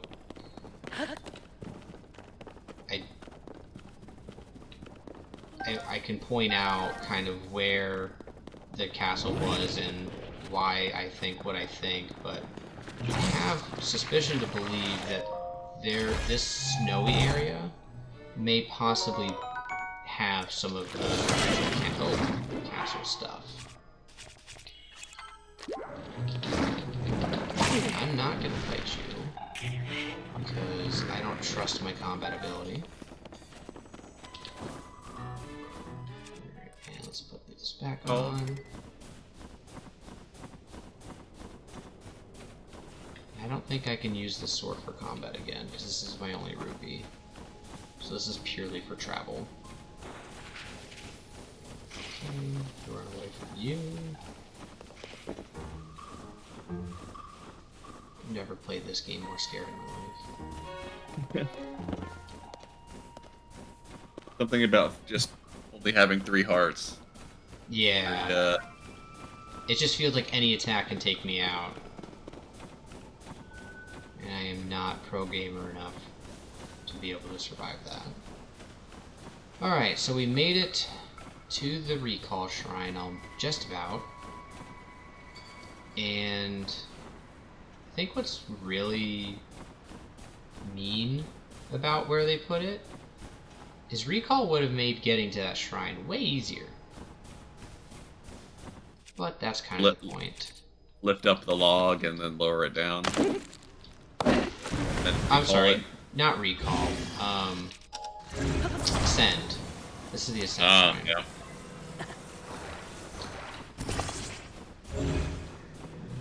I'll deal with that later.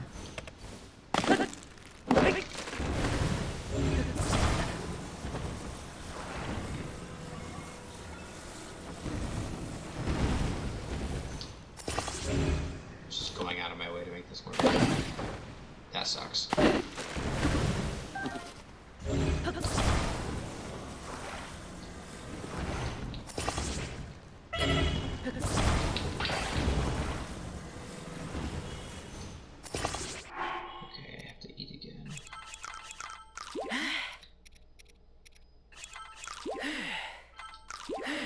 Gotta hurry this up and keep messing this bridge up, so I guess that's gonna be the top of my bridge. Of your ruby sword. Okay, what is going on with this? But yeah. Well, but I can't wear my ruby sword while I'm building the bridge. So maybe I'll just put this back on. There we go.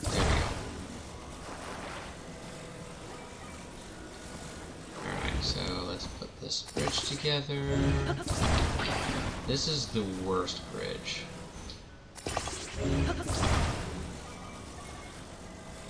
Because, yeah, because it's gotta get up there. There's a nice little corner for it. There we go. Okay, alright, it's spinning on me. We're gonna make it. Yeah, this is easily the hardest shrine to get to. Personal experience. Oh, Luke's got a question. How much cover does the grass actually... What does that say? The grass something? How much cover does the grasses actually provide when sleuthing? I don't know if the grass provides any cover. I thought it was just how quiet you were being that decided whether or not they would aggro. Yeah. I'm not sure the enemies discern grass versus. They don't. Sleuthing is a big part of this game, in all seriousness. Oh, I thought I lost that. as if I needed any other roadblocks. Okay, I can wedge that. I can wedge that right there. There we go. Yeah, like there's specific armor for sleuthing. Sleuthing is really important. Alright. So let's get this. The archaic. There we go. Never been so happy to get a pair of pants in my life. And that's... is it up? No, where did the shrine go? Oh, a Korok puzzle. See? Discovery. That's what's going on here. It's the little things in there. Yeah. Yeah, I wasn't looking for the shrine, I just wanted to, you know, get this little Korok here. There we go. Yeah. Hey, wait a minute, I've already helped one of you. That's funny. So if you find an individual, they treat it differently than one of the backpack guys that you have to help. So they're both confused. So does that mean they're different breeds? Yes. That's what that means. It has to be. That's it. That's the answer. Oh. Wow. I thought I had to go up to get to the shrine. It's over here. Whoops.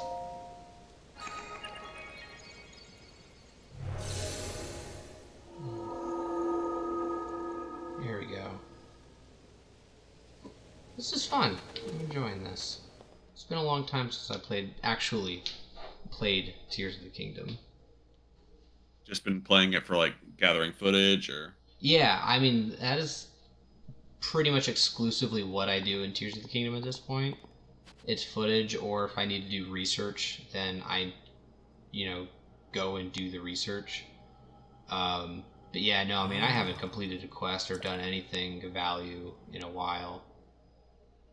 But so, it's cool. It's just playing the game. It's a wild concept.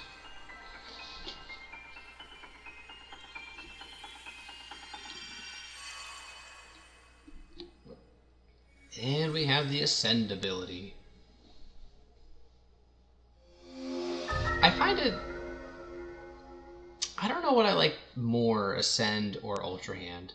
And I actually think I lean Ascend just practicality, because, like, I mean, Ultra Hand is really useful and it's really cool to build things, but it takes forever. Ascend is just nice, it's quick, and the exploration that Ascend opens up. I definitely want to see this come back. I don't know how they would do it, but I definitely want to see Ascend come back. Yeah, so this, I guess, gets into my hot take on Tears of the Kingdom. Back on I don't like crafting mechanics. I feel like Ascend is a more classic Zelda ability. Oh, I agree. Whereas Ultra Hand just turns it into a crafting game. Yeah. Perfect for what they were trying to do for this game. They nailed it. Mm-hmm. It's an incredible crafting mechanic. But Ascend just completely changes how you get around places. Yeah. Yeah, the mechanics for sure break the game in a good way. Oh, I can't drop a Decayed Master Sword? But yeah. I mean, I really don't think they got any of the mechanics wrong. Like, so, I mean, I do have a short about how I don't particularly appreciate how they chose to handle a fuse. But the concept of fusing and the way that opens up and the use cases for all of the different materials that this game has to offer, it's still an incredible ability. Like, fuse is probably my least favorite of the four, but it's still an amazing ability. Like, I don't think it's a bad ability. Like, yeah. I don't think this game has a bad ability. And I'm trying to think about Breath of the Wild too, and like, bombs being an ability, I think was kind of lame. So, I mean, it's probably my, the way Tears of the Kingdom handles it, where it's an item, and that's how the Legend of Zelda series has always treated bombs, not just an unlimited supply that you just, it's just an ability. So they were definitely OP. If you were on regular mode, not master mode, you could pretty much use the bombs to just spam kill anything. Yeah. Master mode definitely makes that game a challenge. Due to I only ever played through Breath of the Wild once on regular mode, and then every other mode thereafter I played on master mode. So I never beat the Trial of the Sword because of this. Right. Yeah, Trial of the Sword I haven't done it in master mode. Well, I haven't even done it in normal mode either, to be frank, but yeah, master mode, I remember when I got to the Calamity Ganon fight, just literally being unable to do it.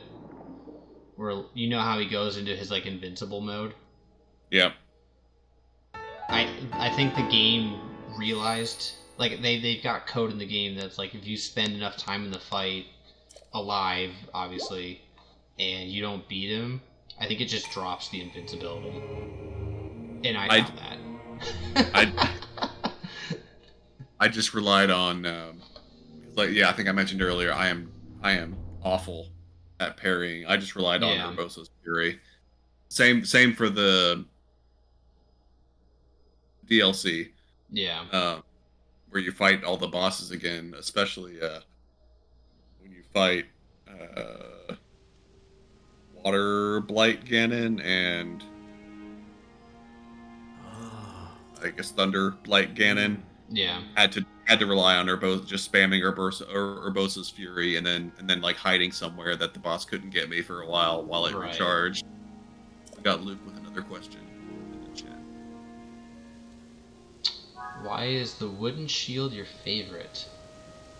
The design of the shield makes this my favorite. It's very similar to the Shield of the Mind's Eye from Breath of the Wild. So I'm trying to think, in Breath of the Wild, I don't think that there was a shield unique to the Great Plateau. Am I correct about that? Like there wasn't like a unique early game shield? There might have been like a pot lid. Like that. Yeah. Yeah, so I think what's really cool about this, and there are a ton of lore implications about what's going on in the shield, but you can see the Triforce, and you can see the Mind's Eye, and the Mind's Eye is something that appears regularly on Zonai architecture, Zonai artifacts, Zonai clothing, and it's a symbol of their people, and the lore implications of it that I think are really crazy is, you know, the Sheikah adopt the Mind's Eye as their own. And what I thought was particularly interesting about that was what I didn't know leading up to pre-Breath of the Wild. The Sheikah symbol didn't have a proper reason for it. And what I think Tears of the Kingdom did was, I don't want to say it rewrote history, but it gave it a history where the Sheikah then adopt the Mind's Eye because of something we learn in Memory 5 that we will cover when we get there. But the Sheikah's eye has its origins as a representation of the Zonai Mind's Eye. So I just find that very, very cool. Just aesthetically, this shield is very, very neat. That's why I like it. Alright, so now I can set it here. So there's my 5-minute answer on why I like this shield. Pack a lot of lore into that little shield. Yes. Well, because the fact that the Triforce pops up here is interesting, right? Because the Triforce isn't really a part of this game. The Zonai, there's some unknown connection between the Zonai, the ancient Hylians, and the Triforce. So the fact that the Triforce isn't really in the game, but its imagery still appears everywhere, tells me that the whereabouts of the Triforce is one of those environmental storytelling artifacts that the developers left behind for us to figure out. If that's something that they left ambiguous for, you know, theorists like myself to try to piece together. I do actually have a theory. I think there's a couple things in the video that I posted about where the Triforce is that I'd probably walk back, just chewing on the topic a little more. But the Triforce isn't gone, and it's around. Say that. I think as we get more into the stream and we come across and we learn more about the Zonai, we will talk more about where the Triforce is and all of the little things that are hidden with it. Boop Deef, appreciate the peach. Oh crap, I have to land this thing. Okay, how did I get up here? I don't know that I can get down without dying. Yeah, you might be in trouble here. You could jump into the... I guess if you jump in the water, that sets you back. Yeah. I think you could survive that fall. I think you'd probably take like... You think I can survive the fall? maybe save.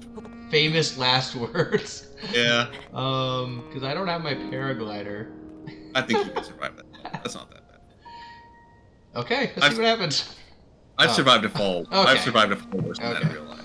I hyped that up way too much because that was not an issue. I really thought it was. I thought at minimum it was a hard. All right, Matthew so Northam in the chat, do a barrel roll. Classic. So we are in the Temple of Time now, And before I tell you my first impression, what was your first impression walking into the Temple of Time when you did this for the first time? It's a beautiful place. Let's go get recall. I don't think I had any lore thoughts on it. I was a little underwhelmed. Yeah. I guess, if I was being honest. I was expecting... I don't know what I was expecting. Like, this moment here is pretty cool.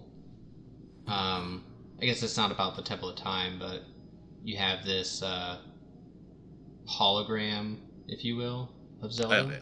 Yeah, I loved this story setup. Yeah. I'm not really sure what this is supposed to be. Like, how did Zelda create this image of her? Like, I don't know. This is super ambiguous. I don't know how I feel about this. Hello, Alan. Welcome. Is this your... So, you have not finished and played through Tears of the Kingdom. Is that a correct interpretation of what you said there? If so, we are being cautious with our spoilers. This is a story playthrough, so we'll ideally we'll experience everything together. We won't we'll limit spoilers to after they've been discovered in the stream. But thanks for hanging out. It is not a jump to a different timeline. No. Although... Yeah, I interpreted it as like a hologram that was like an imprint that she left. Somehow. Yeah, because she's physically... Yeah, because she's interacting with Link. Yeah, Alan, I'll take a tip. Let's hear what you got. Oh, maybe I wasn't clear with what I said. I have played through the game before, so I do know the game. This is not my first time playing through this, but I will take tips. And we have the recall ability. Nice. I think so I was talking about what was your observation coming in here. This just seems like a super impractical place. Yeah, so I guess that's kind of what I meant. It's like kind of disappointing because like I was expecting references to the Temple of Time, and I guess that's can be sort of implied by like the rotating wheels, like the gears of a clock or something. But I got no Temple of Time vibes off of it whatsoever, aside from the fact that they store that meaningful stone here, I guess. Yeah, agreed. Now, I do have a little observation here that I think is kind of cool. So you remember earlier we were talking to Rauru, and he was talking about how much he loves, you know, standing in the Garden of Time and listening to the time bells churn at 7 and 7? Yeah. That's a sun. That's a moon. That's cool. Right? And there's so there's clearly like a astrological connection between the Zonai and, like, I guess astrology, the heavens, whatever, however you want to describe it. Right. On a lot of the Sky Islands, there is more, like, because, like, you know, I think clearly that gear on my now left is a sun, but obviously the other one is a little hard to interpret as a moon. There is more, like, obvious moon references on some of the Sky Islands, specifically those, like, planetoid ones that spin, that you have to, like, jump into the hole. Yeah. Yep. It's pretty safe to say if there are two things and one of them is moon or sun themed, you can pretty much safely bet the other is moon. Yeah. Okay, so I can't... That's right. I don't know why I just came back to her. So Alan recommends doing more shrines and getting lights to increase health and stamina. I'm a stamina boy myself. I always go for stamina first. Yeah. And my reasoning for that... Yeah, I mean, exploration is the biggest thing. But I tend to be combat averse. So it's just like, I don't need the hearts. appreciate that. I should do shrines. And I'm not strong enough to open this door. Do the shrines give me power? Because I can't open this door. Oh, hi, Rauru. You remain in a weakened state. You can't open it, you little weak person.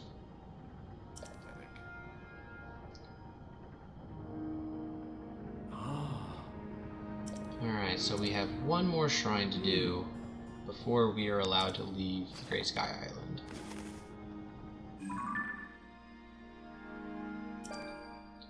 But yeah, so if anyone watching the stream, maybe this is your first time here in Chat Nation, so appreciate you coming to check out the stream. I am a content creator here on YouTube as well.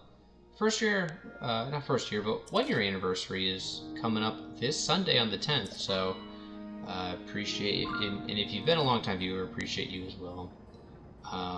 Yeah, I've got theories and I mostly do shorts, but I've got videos. So if you'd like to check out any of my content after the stream is over, maybe head over to my channel and you can check out some stuff that I post my thoughts, and if I've learned anything by reading my comments, I'm wrong about everything.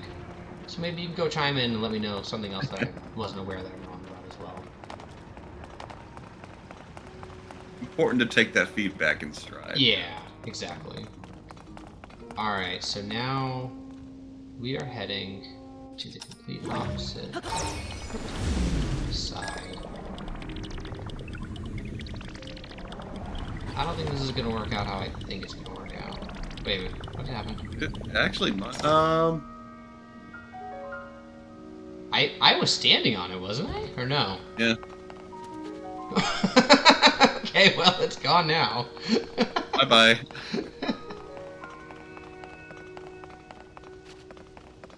Alright.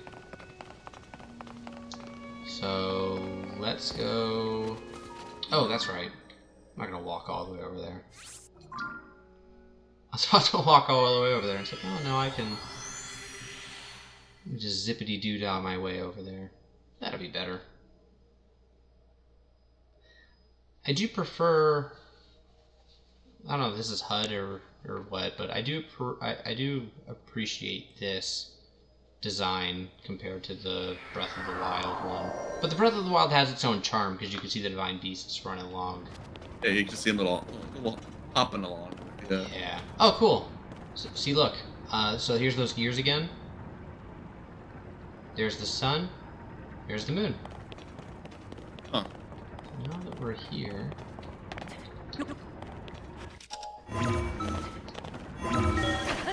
Now we can actually do this puzzle. And I think this is the proper way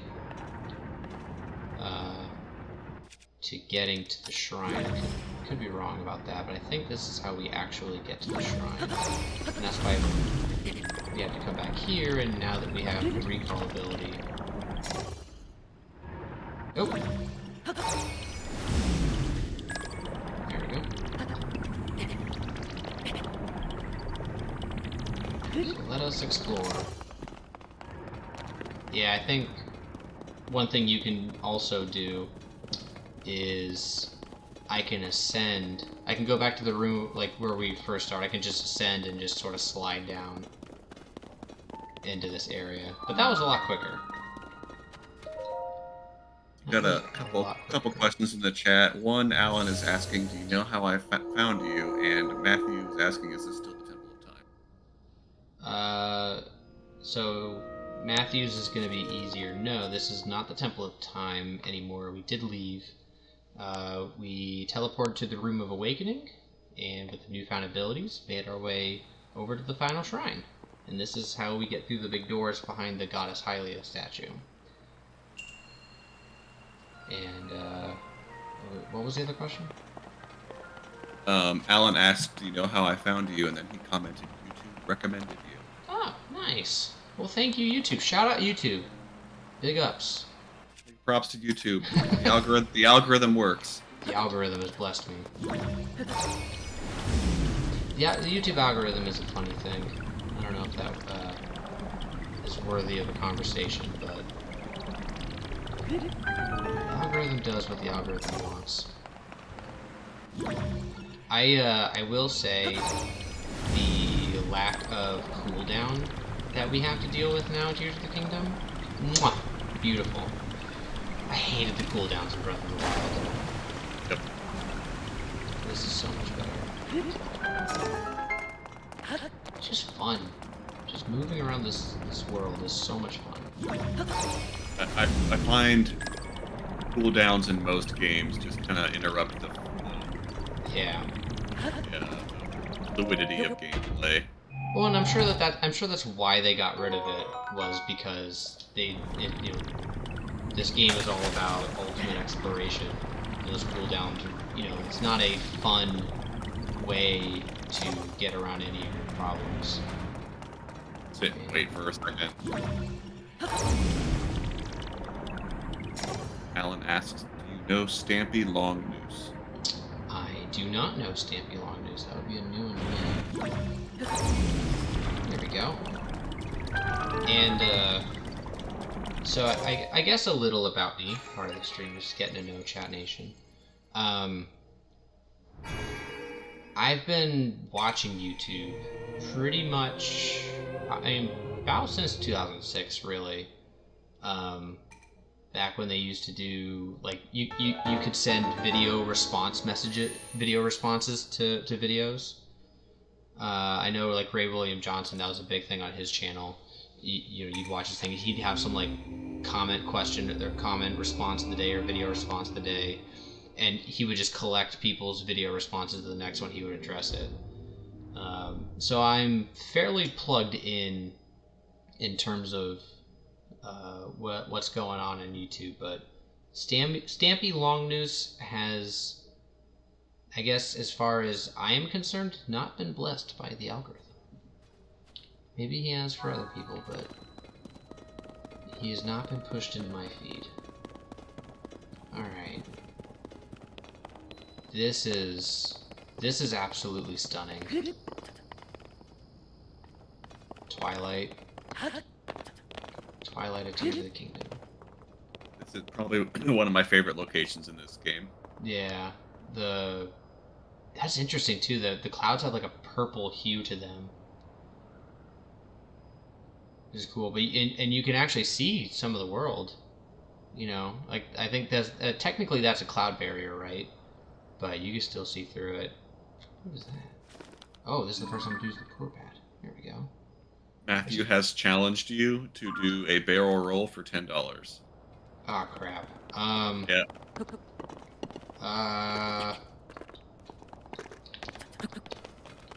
If it's the same as the Star Fox controls, I think you just tap the bumper twice while flying. Okay. Oh, I gotta go sideways, but I gotta like spin. Nope. Okay. Well, maybe. No $10 for you. You lost your opportunity. It's gone. Dang it! Oh no! Yep. It's over. Cool. Maybe we can have some fun with this. So let's go here. I know we're so close to being done, and I'm gonna mess around a little bit.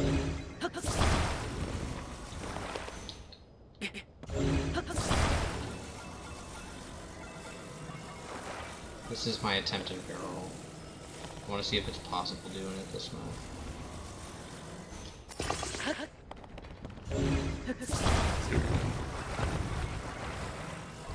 Is it that obvious? It'll be extremely funny. I mean, I'll be very impressed if this works. Oh, it's...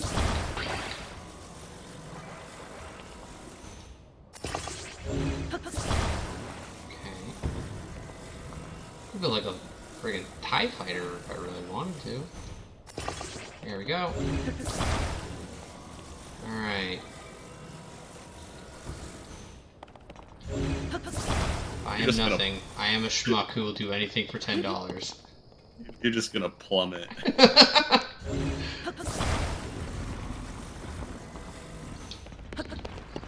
There we go. Alright, here we go. We're doing a barrel roll. We're doing a barrel roll. Come on. Oh. Oh! I'm gonna do it. I'm gonna do it. I'm not sure this counts, but We'll leave it up. We'll leave it up. We'll leave it up to Matthew to interpret. Come on, turn over. Turn over. Turn over. Yes. Okay. All right. We are barrel rolling. We barrel rolled. We barrel rolled. It's working. Technically did it. I technically did a barrel roll. Okay, I'm pretty sure I've gone a full 360 at this point. I am fairly confident about that, and I have no idea where I am. Oh, there's the Temple of Time. That's where I'm supposed to be going. Oh no! Oh. Oh no. Oh no. Okay, that's not gonna work. That's not water.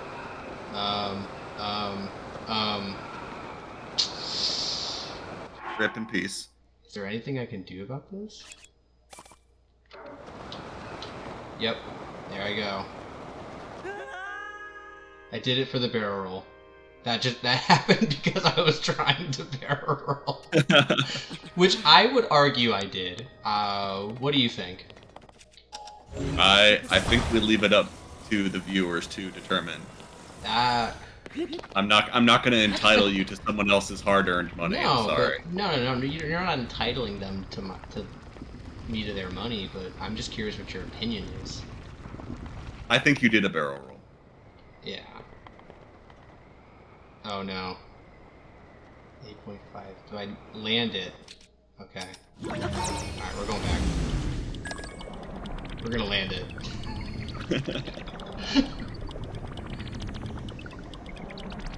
Alright, who said this wasn't a challenge run?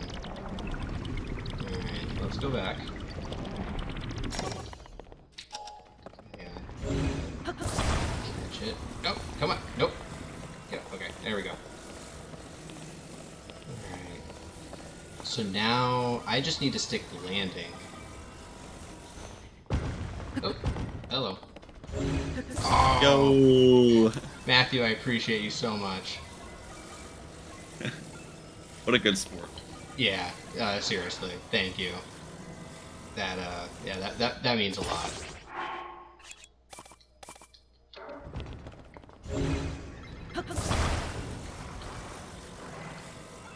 Okay, so Yeah, you better land this now. Oh, Now the pressure's on. yeah, seriously. Alright.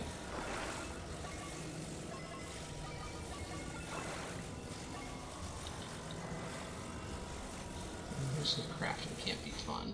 There we go. Is that right? No, it's crooked.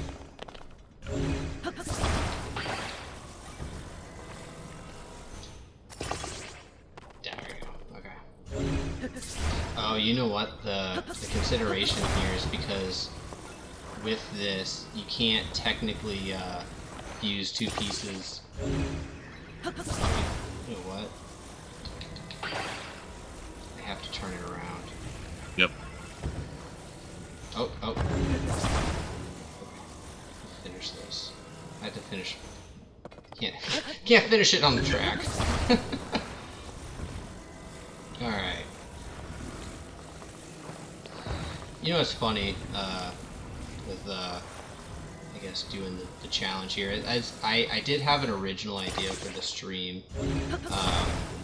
and I've seen other people do it, but it's just like, there's some widget or controller you can add, and I think it's mostly a Twitch thing, but, people can vote on, like, things you have to do, so maybe in, like, YouTube setting, it's just like, you gotta, like, okay. It's like, oh, like at some critical juncture you'd have to like drop your weapon.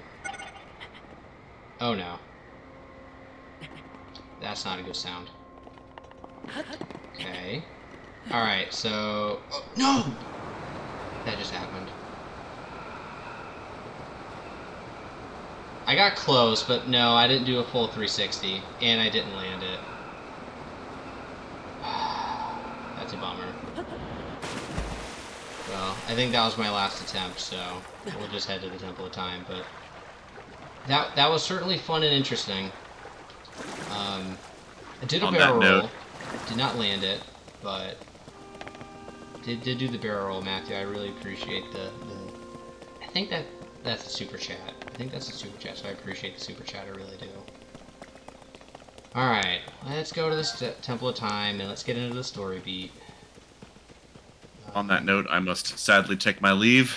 Alright, well, thank you so much, Matt, for joining. It's been a pleasure. Of course. Have fun, and good luck, and I'll catch you next time. We'll be back this time next week. I'm gonna finish the Great Sky Island, so the stream's not ending, but, yeah, thanks for hanging out. See ya. Alright, so let's head to the Temple of Time. Alright.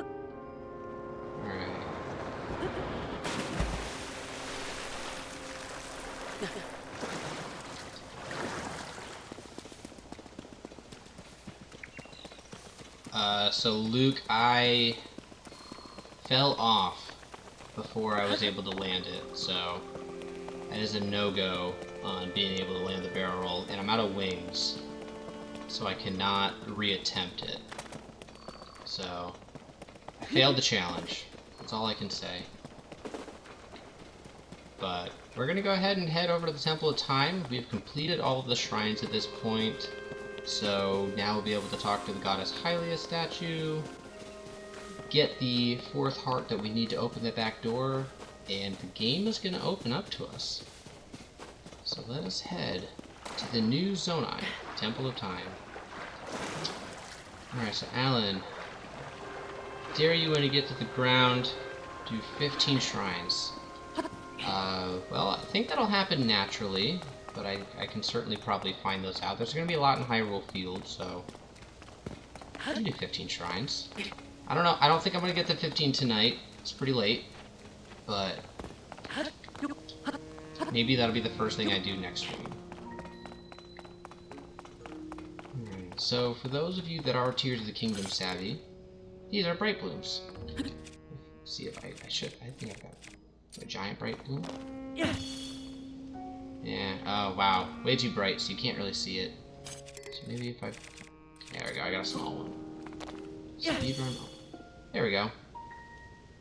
They're the same. Those are bright blooms. And bright blooms are new to Tears of the Kingdom. They're not in Breath of the Wild, they're new to Tears of the Kingdom.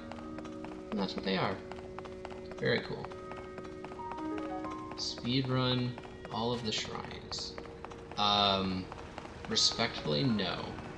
Legend of Zelda Junkie, is this my first playthrough? It is not. It's my second playthrough. If you check out my channel after the stream, you'll see that I have lots to say about Legend of Zelda, Theorist. But I've actually only played the game once, which maybe that's a misnomer, but I spend all of my time when I do loot up Tears of the Kingdom just running around, doing research, lore, that sort of stuff. Alright, so now we can talk. Well, I guess we're technically praying to Hylia. Dare you before you sleep to go to the Ground Island, says Alan. The Ground Island? What is the Ground Island? And I don't even get an option for Stamina Vessel because I have to open the door.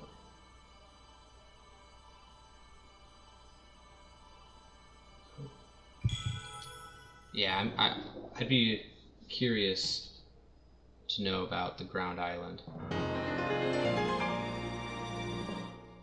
Because Ground Island sounds cool. It definitely sounds cool. Alright, now this big door.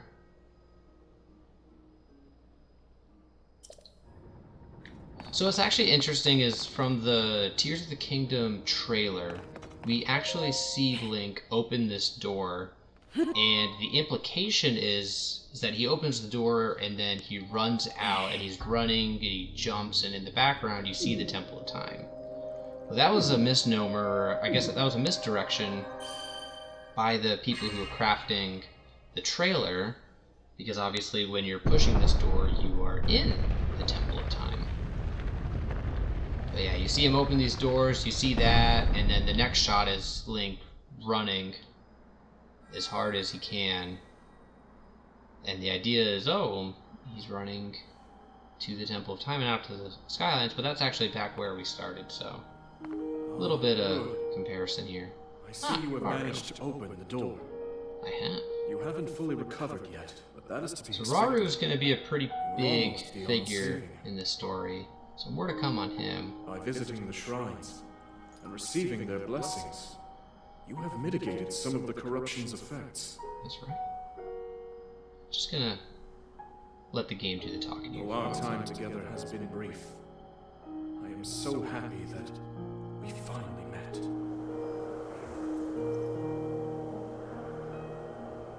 You are exactly as Zelda said.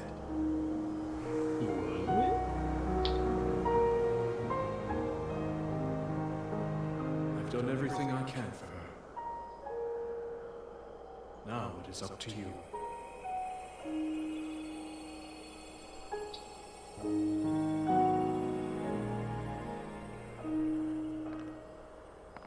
And there goes Rauru. So yeah, Raru's a pretty big figure in the game, and we're gonna get to know Rauru a little more as we get through the game, in the memories and whatnot. But that was interesting, because he said that he knew Zelda. I'm gonna try to talk about that just a little bit. He said, Zelda, you are just as Zelda said you were. So somehow, that Rauru figure has talked to Zelda, who I am currently on the hunt for. Currently, game-wise, I'm unaware of her whereabouts, but yet Raru's talked to her. Interesting. There's a ball of yellow light. Clearly, that's meant to grab our attention. And I've been walking around with this Decayed Master Sword. Let's go see what that's about. Let's go see what this ball light has in store for us.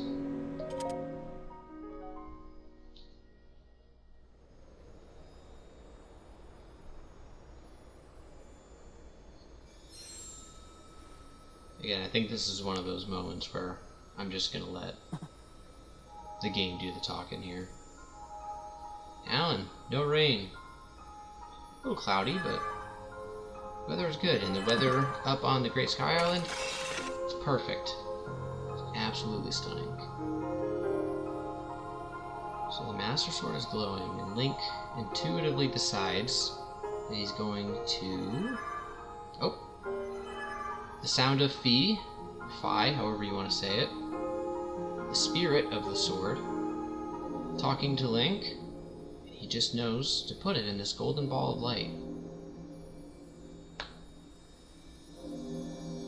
Pretty much every Zelda game's story is revolved around the Master Sword, so something important is about to happen.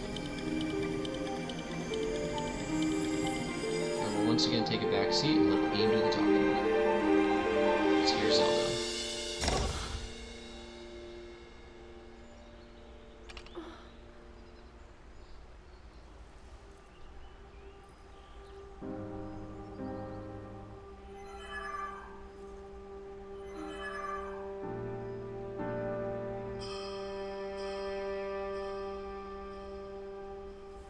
Zelda can hear the spirit of the sword.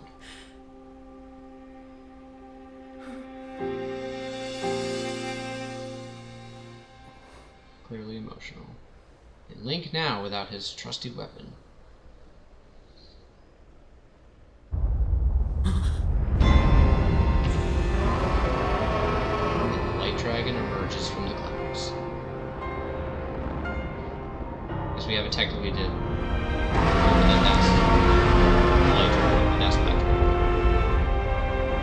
A new dragon from Breath of the Wild. And the light dragon has now cleared the cloud barrier. The barrier we learned about in Skyward Sword. The surface is now open to us. Link. So Alan, what's actually kind of interesting Link. is Link does talk in You game. must There are find me. plenty of instances where Link has dialogue with other characters, and we get to choose what that dialogue is. Oftentimes, when people ask you, "Hey, what do you want to know about?" and you get the selection. Technically, Link is talking to that person. And in the midst of me talking, we heard Zelda say, "Link, you must find me." So we must find Link. And this is just an absolutely stunning view of Hyrule.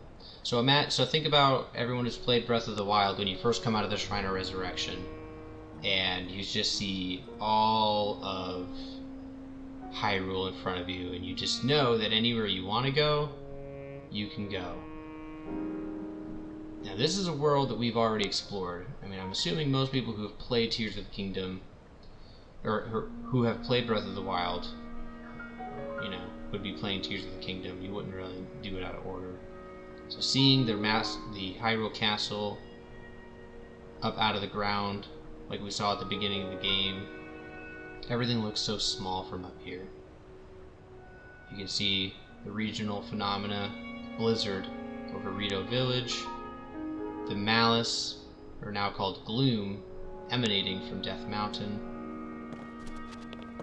There's a hidden island chain just about that way over there called Dragonhead Island Chain. Come over here, Gerudo Desert. They're dealing with their own issue, but we have to actually go there to discover it. As well as the Zora domain.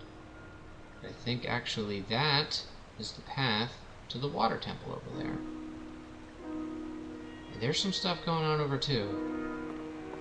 All of it is here for us to see. And this is truly a breathtaking view. So let's head to Hyrule. Alan asks, have I played any Far Cry games? And the answer is no. I generally stick to Nintendo first-party titles, so I'll play every Zelda game. I play Pokemon, typically play the Mario games. Do a little bit of Rocket League, Sea of Thieves, technically, I guess I played. But, yeah, I don't branch out much. Just absolutely stunning, this world is. Absolutely stunning. Am I going to land on the water? Yes, I am. Okay. And we have made it to Hyrule. We have completed the tutorial section that is the Great Sky Island. And we have now reached the surface. I believe this takes place only a handful, I would guess a handful of weeks at best, after the event at the beginning of the game, the upheaval. Hyrule Kingdom. Link finally returns after voyaging somewhere in the depths with Zelda looking for Ganondorf, whom we found, thus the upheaval. And you would notice from the events of the game that we were beneath Hyrule Castle, as we meet Ganondorf, and he launches the castle skyward. So we know that if we want to get back to that point, we have to go under the castle. Alan says, I should go to Wind first, it's important. You know, I did do that on my first playthrough, and obviously the game steers you towards going over there.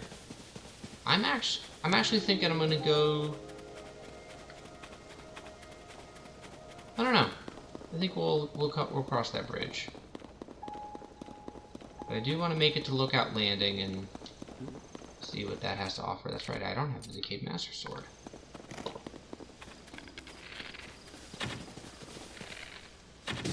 You should be able to see me there, buddy. There we go. Oh, goblins! Oh. So that'll be fun. I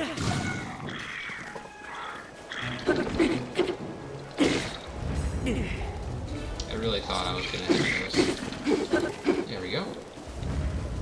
I don't have a paraglider, so I can't ride the waves of the winds. Ah! Ranch ruins. Alright, so now maybe we can start speedrunning these shrines. I do see one before I get to Lookout Landing, so let's head over to that shrine. So this location here is actually a reference to Lon Lon Ranch from Ocarina of Time. the horse racetrack fully intact. It's pretty close to a one-to-one replication, especially with the tower in the back. So that's a cool nod to Ocarina of Time, and there's several of those in the game. There's a lot of references. Ocarina of Time being such an important game in the series. So there's going to be a handful of references. That one is a cool physical landmark that resembles an iconic location from Ocarina of Time. So we'll head over to this shrine. Let's do our first non-tutorial shrine. Let's see how we do here. And this one happens to sit right in front of a bunch of gloom. Interesting. I wonder what could be there. But maybe first, before we jump into the shrine, I can ascend to the top of this thing. And maybe there's some goodies. I don't know how I'm going to get down once I get up here, but let's go check it out. Yes, Pound, I do plan on getting the paraglider. I do think a non-paraglider run would be a lot of fun, for sure. But I'm going to get the paraglider. This is more of a story playthrough for me. I really just, you know, so my plan is I'm going to run the memories in order. So I've kind of mapped out a path and how I'm going to do that as faithfully as possible to how the story was intended to be relayed. Even though that's not technically possible. But, how do I get down? Like I said, I didn't really account for how I was going to get down. So let's start here. That's now. See, this is what would be interesting about a non-paraglider run. Is things like that. Ordinarily, right? You just jump off and then you brace your landing with a paraglider. But instead, it changes how you view the environment, and I would contend for the better. It makes you think about the environment just a little different. And so if you're still watching, hey, I'm about 2.5 hours into this thing, and I really appreciate you hanging out. I am 1 like away from 10 likes, so if you haven't liked the stream yet, I would appreciate it. Let YouTube know that we're having a good time here. And maybe the algorithm will bless me again. I really do appreciate everyone who's hung out so far. I'm sure people have come and gone, but everyone who's currently here, I appreciate your time. A couple of super chats, I really appreciate that. That means the world to me. It really does. So let's go ahead and dig through this shrine. I'm pretty sure this is designed to be an easier shrine. So we'll just run that through there. There we go. Yeah, I think this is going to be the last one I do before I get to Lookout Landing, just to get the story element knocked out. There we go. That didn't work.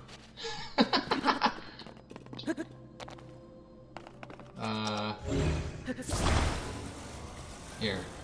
This is the patented Tears of the Kingdom method, right? So here's what I'm gonna do. Alright, now this is how you play Tears of the Kingdom. Thank you. That's how you do it, folks. That's how shrines are intended to be done. Just like that. Hello, Not Very Creative. Thanks for popping in. Hope you're having a good time. Alright, so there is one more thing I gotta do, so that's the exit. So I'm gonna have to get this thing out of this room. Hope everyone is enjoying their evening or morning or whatever time of day it happens to be for you. There we go. Thanks for spending some time with me. There we go. Nope. There we go. Ah, there we go. Alright. Run that through there. Which natural disaster does the story say come first? In terms of what they I guess, push for you to do. They definitely push you towards Rito Village. I think that's kind of the one they would prefer you to do. You can do them in any order, and I think, but if the question is more of a lore, kind of which one came first, I think they all happened at the same time. But alright, so now we're gonna recall that. There we go. I think it puts me... Yep, it puts me right here. And it... Okay. Alright. Well, there's probably an easier way to do this. Yeah, I didn't think to do that first. Yeah, I'm not gonna give up where I'm at. Just here to talk video games, play Tears of the Kingdom. What's the goal here?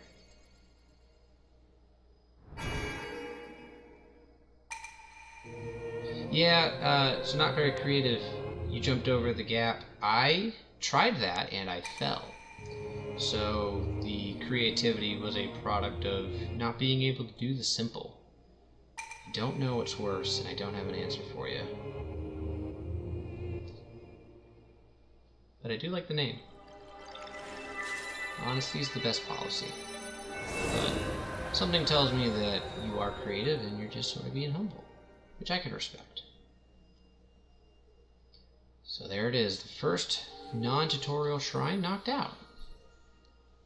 And I think now would be a good time to head over to Lookout Landing. So that's where we're headed. Because we don't need to watch the whole thing. There we go, light a blessing. And there's Rauru and Sonia right in front of us.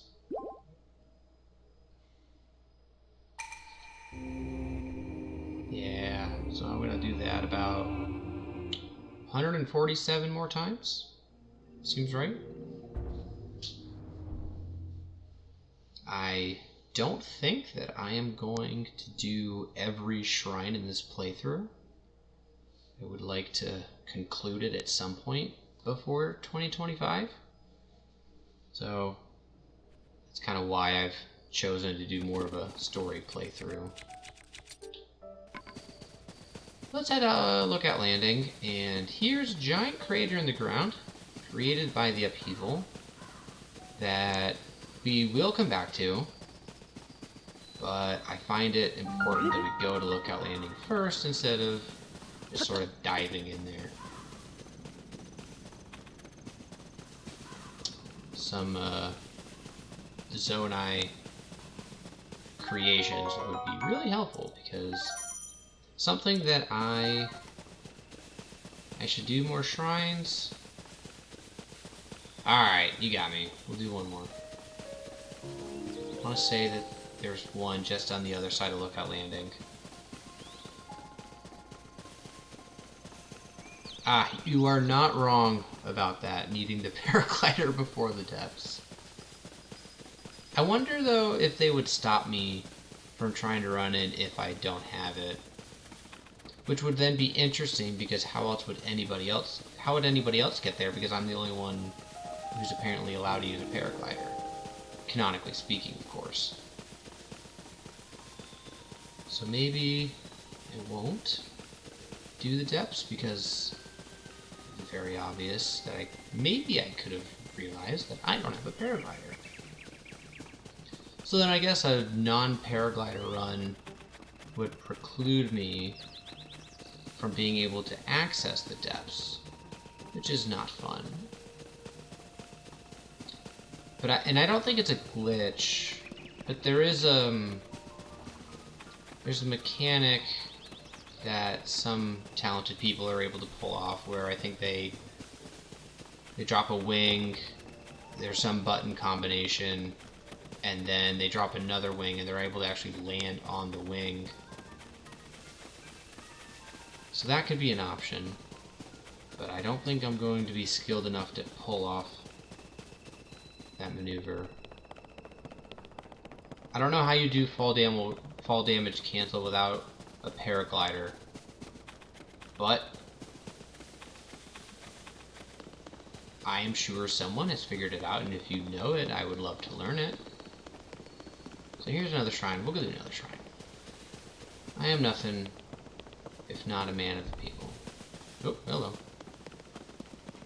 Yeah, because I don't have a paraglider, but technically I could take that thing to wherever it goes.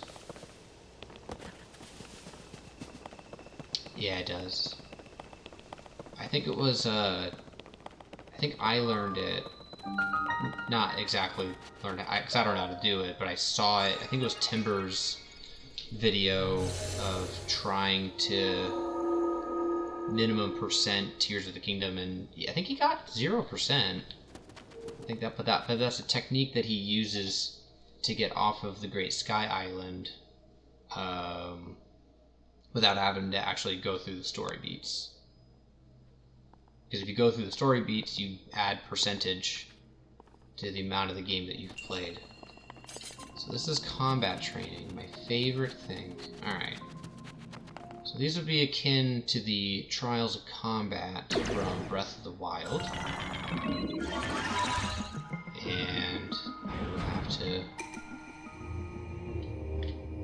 engage this construct. So let's see how I do. Not the best with combat, but parrying's okay. Flurry Rush ability is alright. Alright. Let's see what we got. Yep, alright, I think I'll be fine after that one. Oh! Do I have to eyeball shot him? Alright. Or is this a tutorial? Wait. Oh, I think it's... Nope, missed.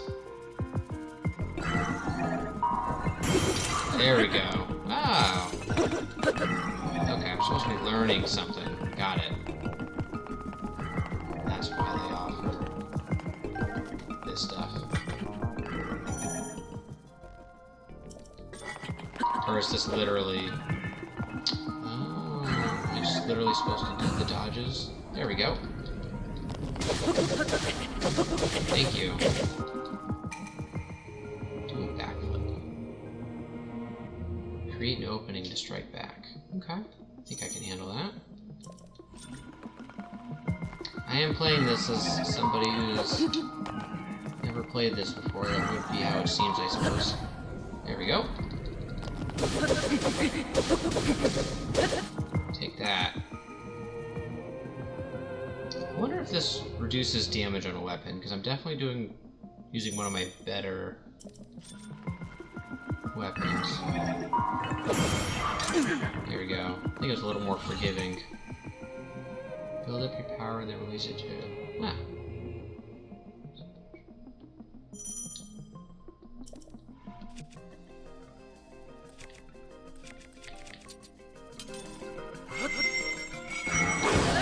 There we go. And he is the defeated. Wow. I ran this shrine like a total noob, let's be honest. I forgot that there were tutorial shrines. I was like, oh yeah, just run in here. This is not akin. Now that I've gone through it, that is not akin to the combat trials shrines from Breath of the Wild. Nothing like it. Aside from the fact that there's a dedicated thing to fight, but you have to do it in their very specific way. Alright, do I have anything to get rid of? Yeah, 5 flame branch. Alright, there we go. Did a shrine.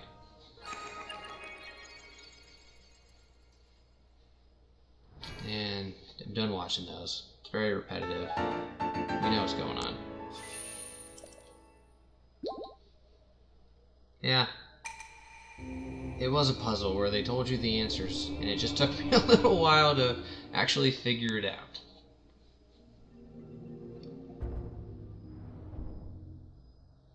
Yeah, and I think they're all in this area, because they would assume... I'm sure there's one in each direction you could approach Lookout Landing, but if you are trying to 100% the shrines, then that's sort of just what you gotta do. Oh. I see another shrine over there. Is it close? Yeah, it's close enough. I think we're having a good time. Let's go do another shrine. Let's go do it. There's a traveler shield. Nice. I do like the look of the traveler shield. And I don't need that, so that's okay. Let's head over to do that shrine. Oop, not paying attention. A horse would make this 50 times better. As would if I could find a steering stick and a couple of fans. I would just zip right on over there. Wouldn't I? So we are off. A sad place. Castletown ruins. Yep, no thank you.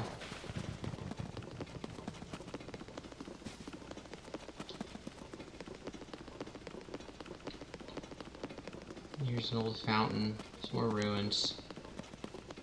You know, you'd think that they had plenty of time between the end of the events of Breath of the Wild and the beginning of the events of Tears of the Kingdom to clean up a lot of these ruins. And yet they don't. It's very surprising. Let's head over here. There's a shrine over here, so we'll go knock it out. There's not an Octorok nearby, I don't think, to fix my shield. Here we go. Yeah, that's right there. It's too easy. And I'll say, that's part of the fun of this game, you know? I was originally planning on going to Lookout Landing. And that's just what is so dark fun about Breath of the Wild and Tears of the Kingdom is you see something that interests you, you go and do it, you're like there, like a shooting star. I could easily try to go get that, and then before you know it, I would end up near Rito Village and want to start that coal quest line. Lo and behold, I would have forgotten to go to Lookout Landing. Oh, hey.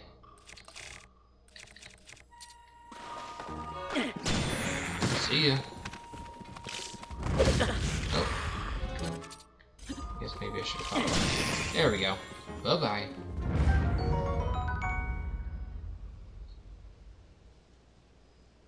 Oh. I hold Z out when I run out of stamina. Neat. Make me run faster. Ah, there's the shrine.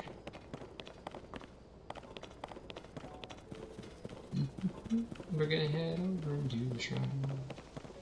I don't have a paraglider yet. Oh, is there a Hinox over here? Bet you'd have some good weapons to take. Alright. Let's scale this mountain. Really? Oh, interesting. I wonder what's up there. I'm sure there's a treasure chest or something. Let's jump into the shrine. Let's see what this one has to offer us. I will look for the Hinox. I wouldn't mind a Hinox fight. Those are fun. Alright, let's jump in here. If this is another combat tutorial shrine, though, I am going to be a little upset. But I think I'll also be happy knowing that I got it out of the way. Yeah, the Stalcoblin, whatever you want to call them. Yeah, those are definitely some of the stronger weapons you're going to find in the game. Alright, so this is what they intended you to do. But maybe instead, this will be more fun.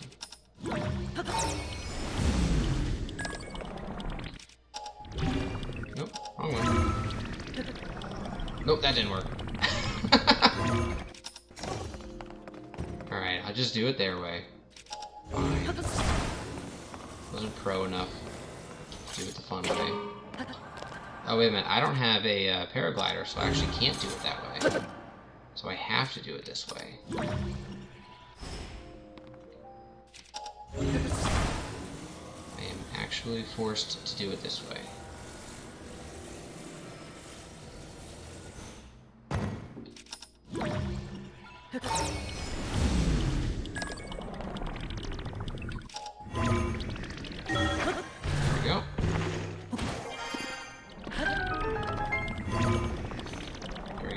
was forced to do it that way because I couldn't do it any other way.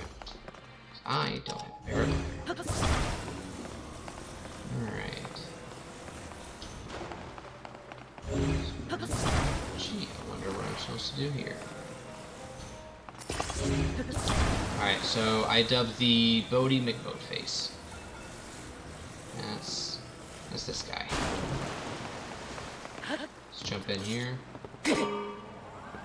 And let's ride the waves. There we go.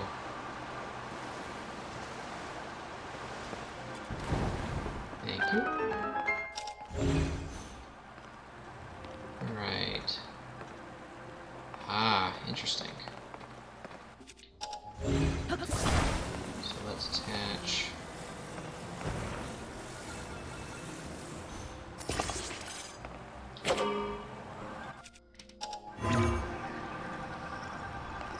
Nope, that didn't work. I was like, oh, that's for sure gonna work. Am I missing something? Oh, you know what? Yeah, I think it was. There we go. It was, the physics engine was working too well. That's what I'm gonna blame it on. There we go. Oh. Guess I can shoot it. There we go. I mean, I could have thrown something at it too. Not gonna lie, did not see that coming. Okay. Now we'll go get the fan. Yeah, it was rather odd, wasn't it? Look at that chest. No, never mind. Alright, so... I see a lot of this in the Spirit Temple. This sort of fan lever mechanic requirement. Alright, and up we go. Light of Blessing, here ye come. There we go. And we did it. Did the shrine. Who knows? Maybe I will speedrun all of the shrines right now. Before I get a paraglider. Maybe that is a thing I will do. It's not. It's not something I'm gonna do.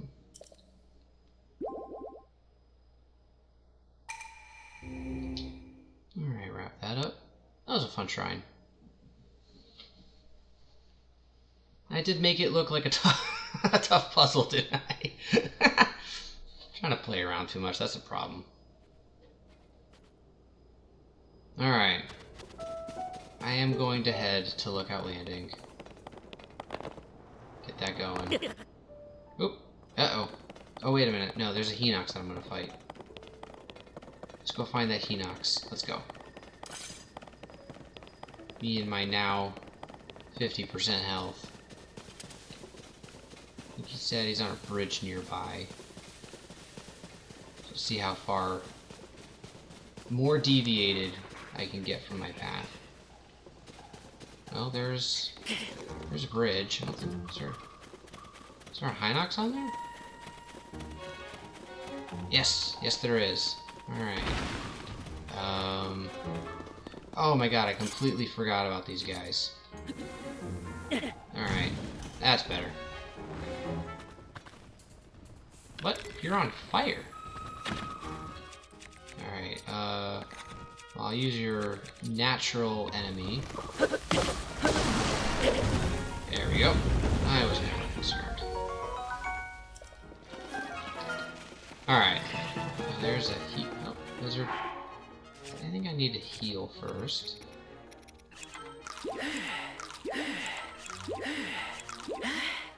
Wasting precious material, but oh well. Alright. Let's make sure I'm strapped up. Got my rusty shield.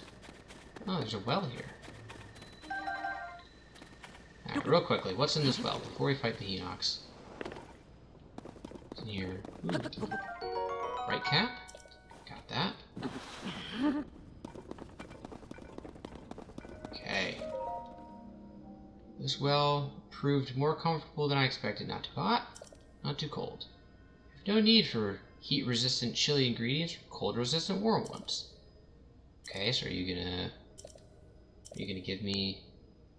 If you seek fortune, keep moving. Ew. Ah, look at this! We'll move over here. Fortified pumpkins. Very cool. Alright, what's in this? Ah, arrow. Always could use some arrows. Very generous. Alright, let's go fight the Hinox. Let's go do it. Hey, what's going on, Mikey? Welcome back. And the lookout landing well. Alright. You were the first comment. You weren't late to the party. You're the first one to the party. Alright, before I just bumble on into this fight, let's maybe approach this a little more strategically. Alright. Oh, mission accomplished, Pound, right? Stole his apples. But we're not done with him just yet. Just his apples are not good. Oh, there's some more apples over there. Yeah, it's that I want. That thing on his head? Yeah. That's what I want. Well, let's go take his apples first. Oh. Plus, when I inevitably struggle with this fight, being the noob I apparently am, I'm gonna need those apples for healing. So let's go ahead and crawl onto the Hinox. There we go. Oh! And there goes element of surprise. Could have just immediately taken a bunch of weapons that were good. Oh, hello. Alright, look at me, look at me. There we go. Okay, that weapon is no good anymore. Let's take that. Traveler's bow. Nice. What else we got here? Traveler's claymore. Okay, I need to move. Alright, look at me again, buddy. Look at me again. Let's go. Let's go. Chester Roger. Oh. Nope. I am too close. There we go. And then... let's see, what do I got here? Traveler's sword, Zonite sword. Oh, that's going to be helpful. So let's go ahead and use my attack power. There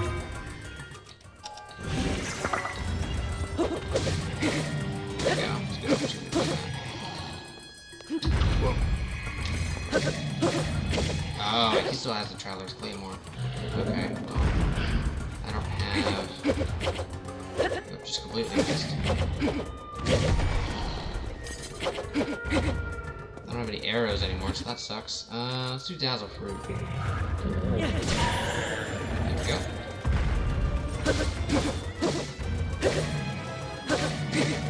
I get greedy. I got greedy. Did not make any contact there. Oh, hello. I don't have any bows. I can throw my weapon. Let's see. Dazzle Fruit again.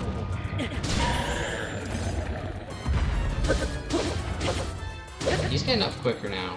That's for sure. And let's have some fun with this. Let's throw a bomb at him. There we go. Oh, that did not. That hardly.